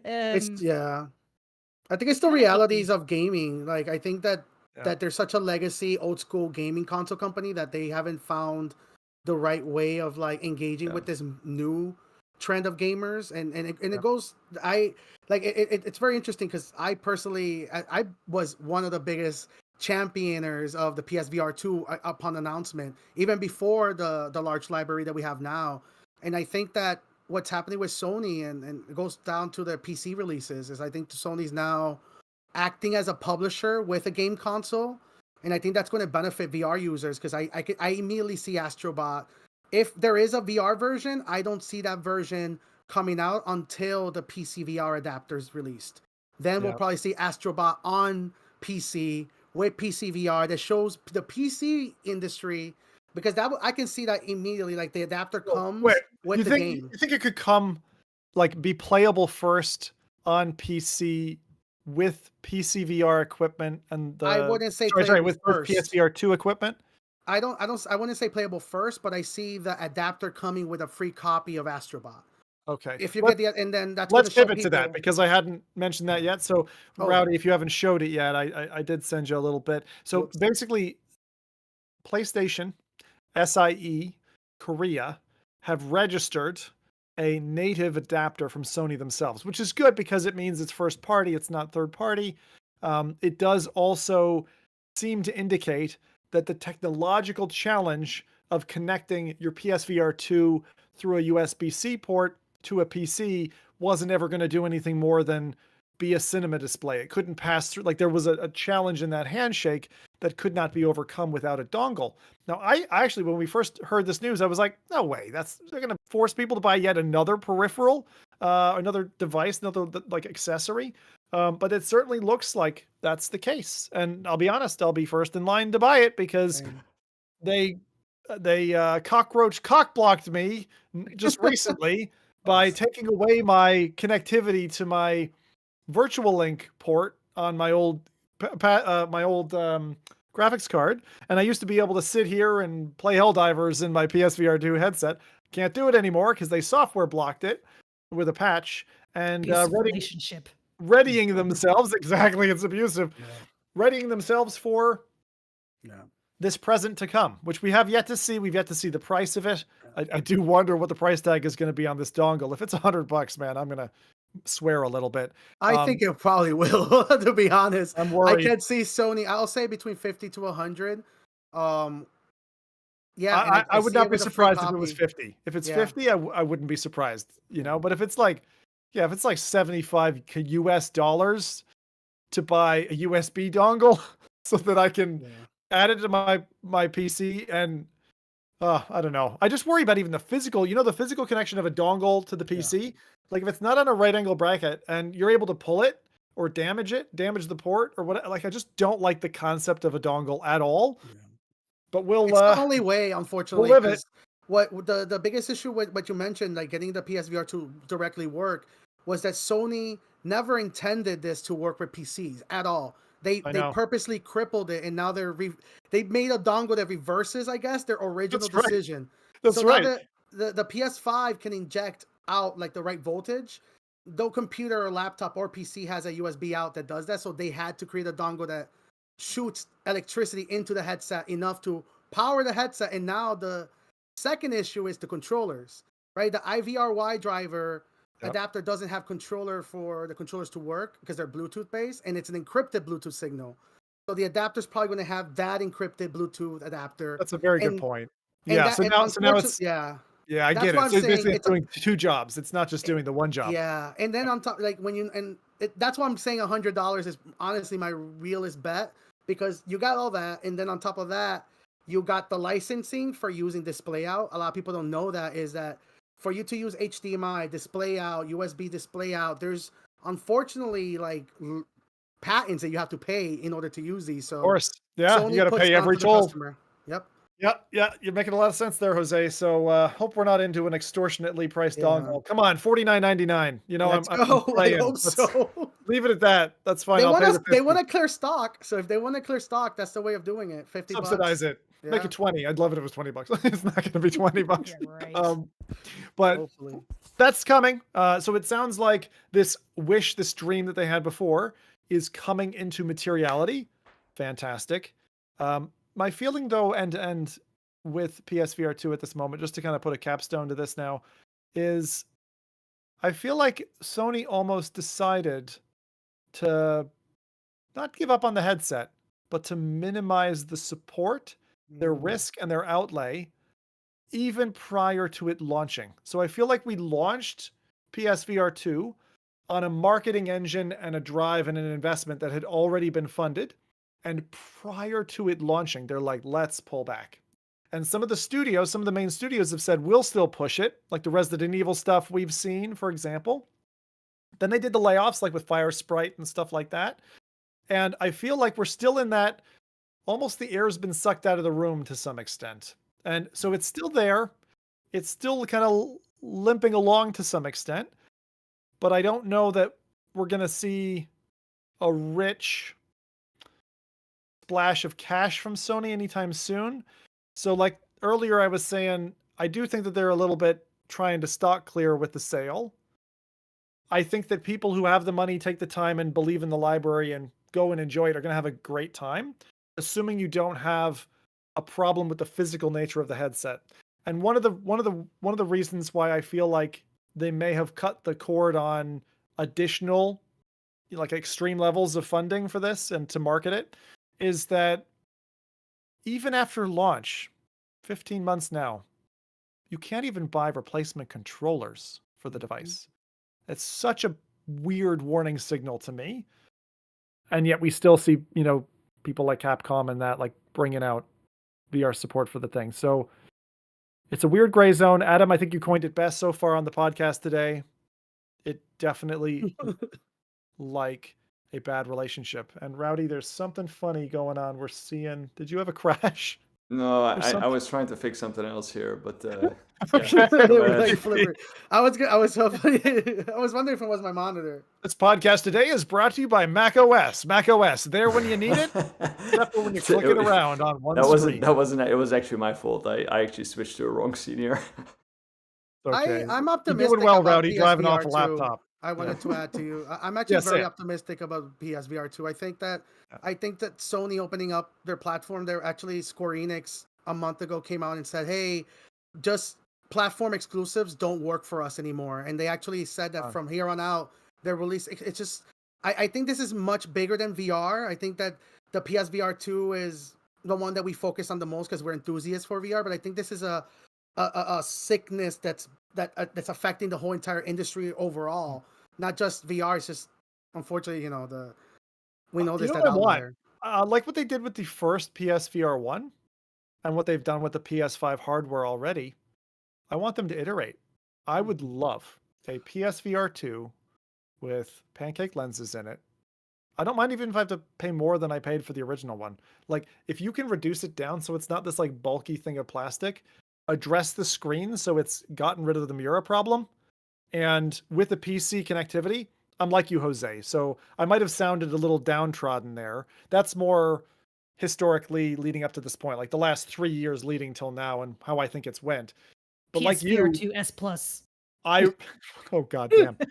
I really think there's a chance that Sony could slam dunk with this if the PC connectivity could even save a bit of PCVR to an extent, because it's a great headset. It's got the facial haptics, kind of like when the Sense controller got connected to Steam and you're like, I got HD Rumble, like with all my Steam games. Like, it breathed new life into stuff that before was either restricted to a console or you kind of had to pick which one you were going to throw your love at. So I hope that's in our future for PSVR 2. I'm really excited about it. And I can see that. A healthy community who likes it. So I'm thinking about think about publisher exclusive haptics feature. So if you're playing like a PlayStation first party game, you're playing like Helldivers, for example, then it knows you're playing it on VR headset, you get like facial haptics. Oh my God, dude. On game on flat screen, things like that. I sit in a rumble chair for all of my sessions. Oh yeah, and Jose and I we hell dove together, so that was fun. Thanks for joining, Jose. We gotta do it again. I actually tried to play last night, and I realized I'm trash. So I saw you, and I almost jumped in, but I was doing something else. I was pre-programming my GT7 races because I've got that this weekend. But I'll play next time with you guys. That sounds hey, we're getting 3, Rowdy. We're coming for you. We know where you live. Rowdy.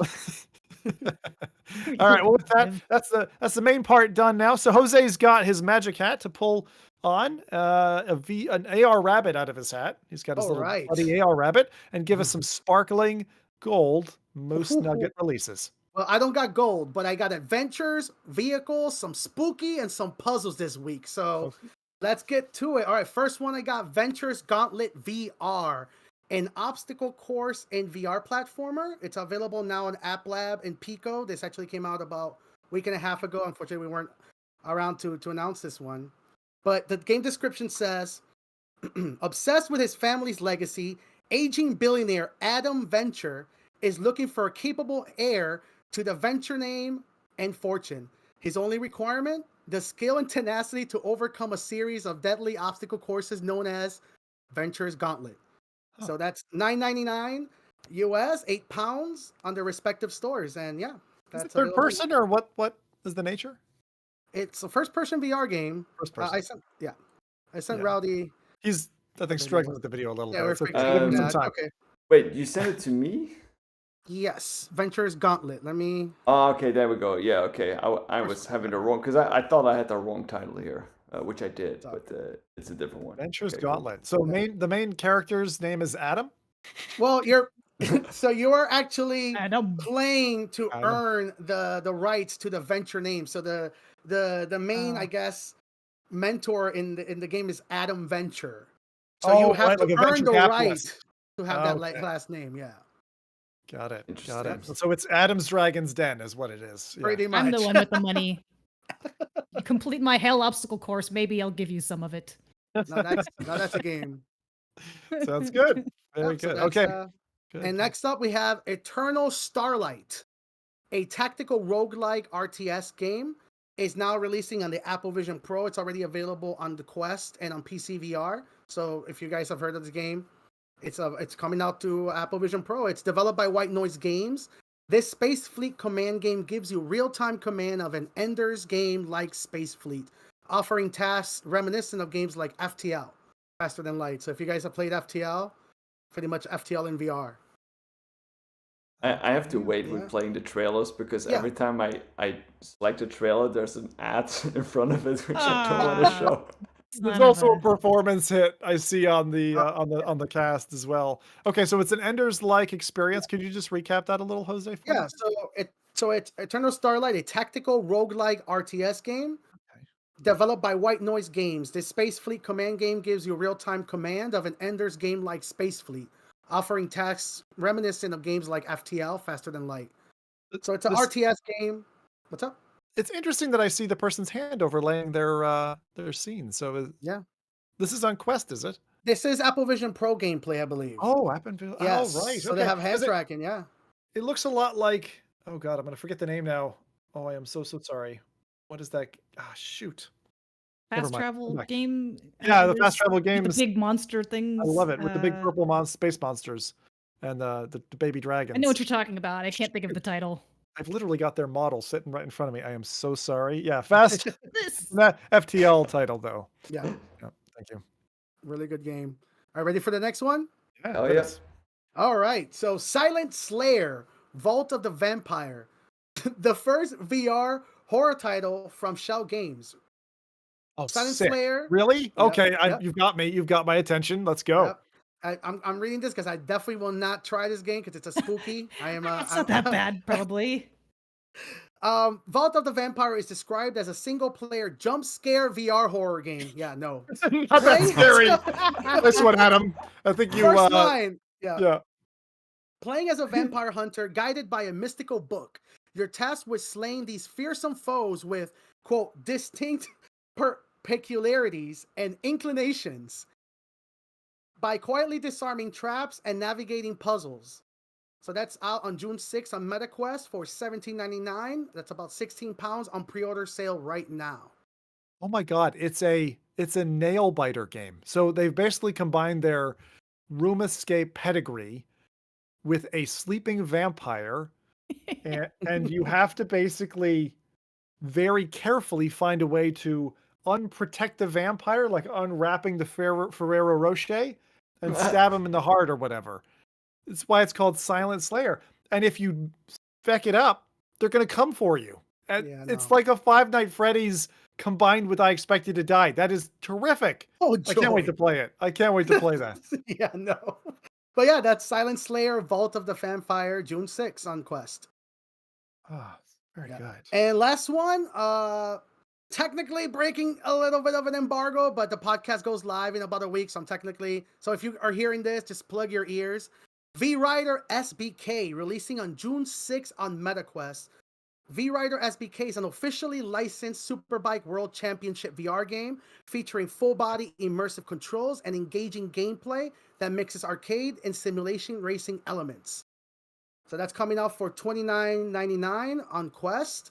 I believe there's also a Steam VR version coming out soon. But yeah, that's all the games I have this week. I really want to ride that because one of my Yeah. father's was a big motorcycle rider for a long time, and I got really into them. I nearly went down that hole, but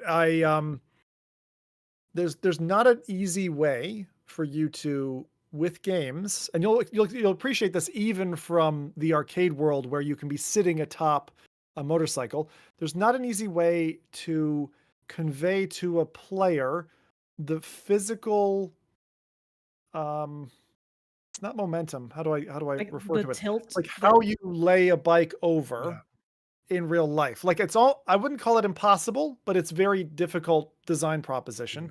And so when they were showing the throttle of the bike handle where you have the controller kind of nested in your hand, and there's some elements in this that I haven't seen done yet in VR, and a few people have experimented with it. So I'd be very keen to see if it's in any way solved those problems to convey what riding a motorcycle in real life is like in the simulation. And it's really interesting too, because you have to think about also the tracking, right? Because tracking wasn't there yet to even be able to do like the idea of moving like a Quest 1 controller on its side.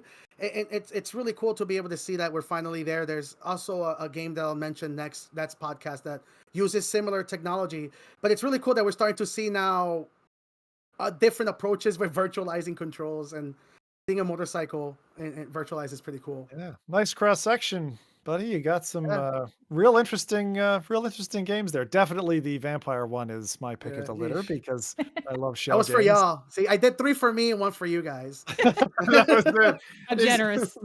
Does anyone?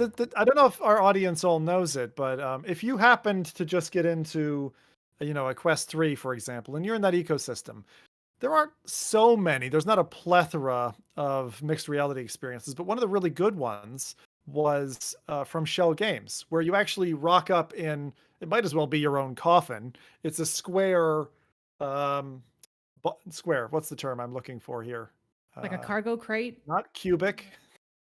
God damn it. My brain's not working. You're in a box, okay? Are you talking about the mixed reality one that they did for I Expected to Die? It's something about like Home Sweet Home or something like that is the title of it. But it's really nice, and it's short. It's like 15 minutes of gameplay, but it's really kind of cool. So there you go. That's another one that you should try and pick up. Jose, thanks for running us through releases. Do you want to recap just on timing, perhaps, of those titles? I'm curious when they're all coming out. I know one of them already came out. Yeah, so Venture's Gauntlet VR already available. Releases, already available, $9.99, £8 on the respective stores. That's Quest, PCVR, and Pico. Next one we have Eternal Starlight, and that's out on June 3rd. I don't have a price for it. That's Apple Vision Pro pricing, unfortunately. Is that our first Apple Vision Pro game we've talked? I think it might be. Yeah, that's the reason I added it. Yep. Good lad. And I know Demio came out for Apple Vision Pro as well. So just a shout for people who have AVPs and a large, loan to pay off. Yeah, keep going. And up next we got Silent Slayer, Vault of the Vampire. That's out on June 6th on the Quest. And that's $17.99 US, £16. And last one we have is V-Rider SBK, out on June 6th on the MetaQuest store. All right.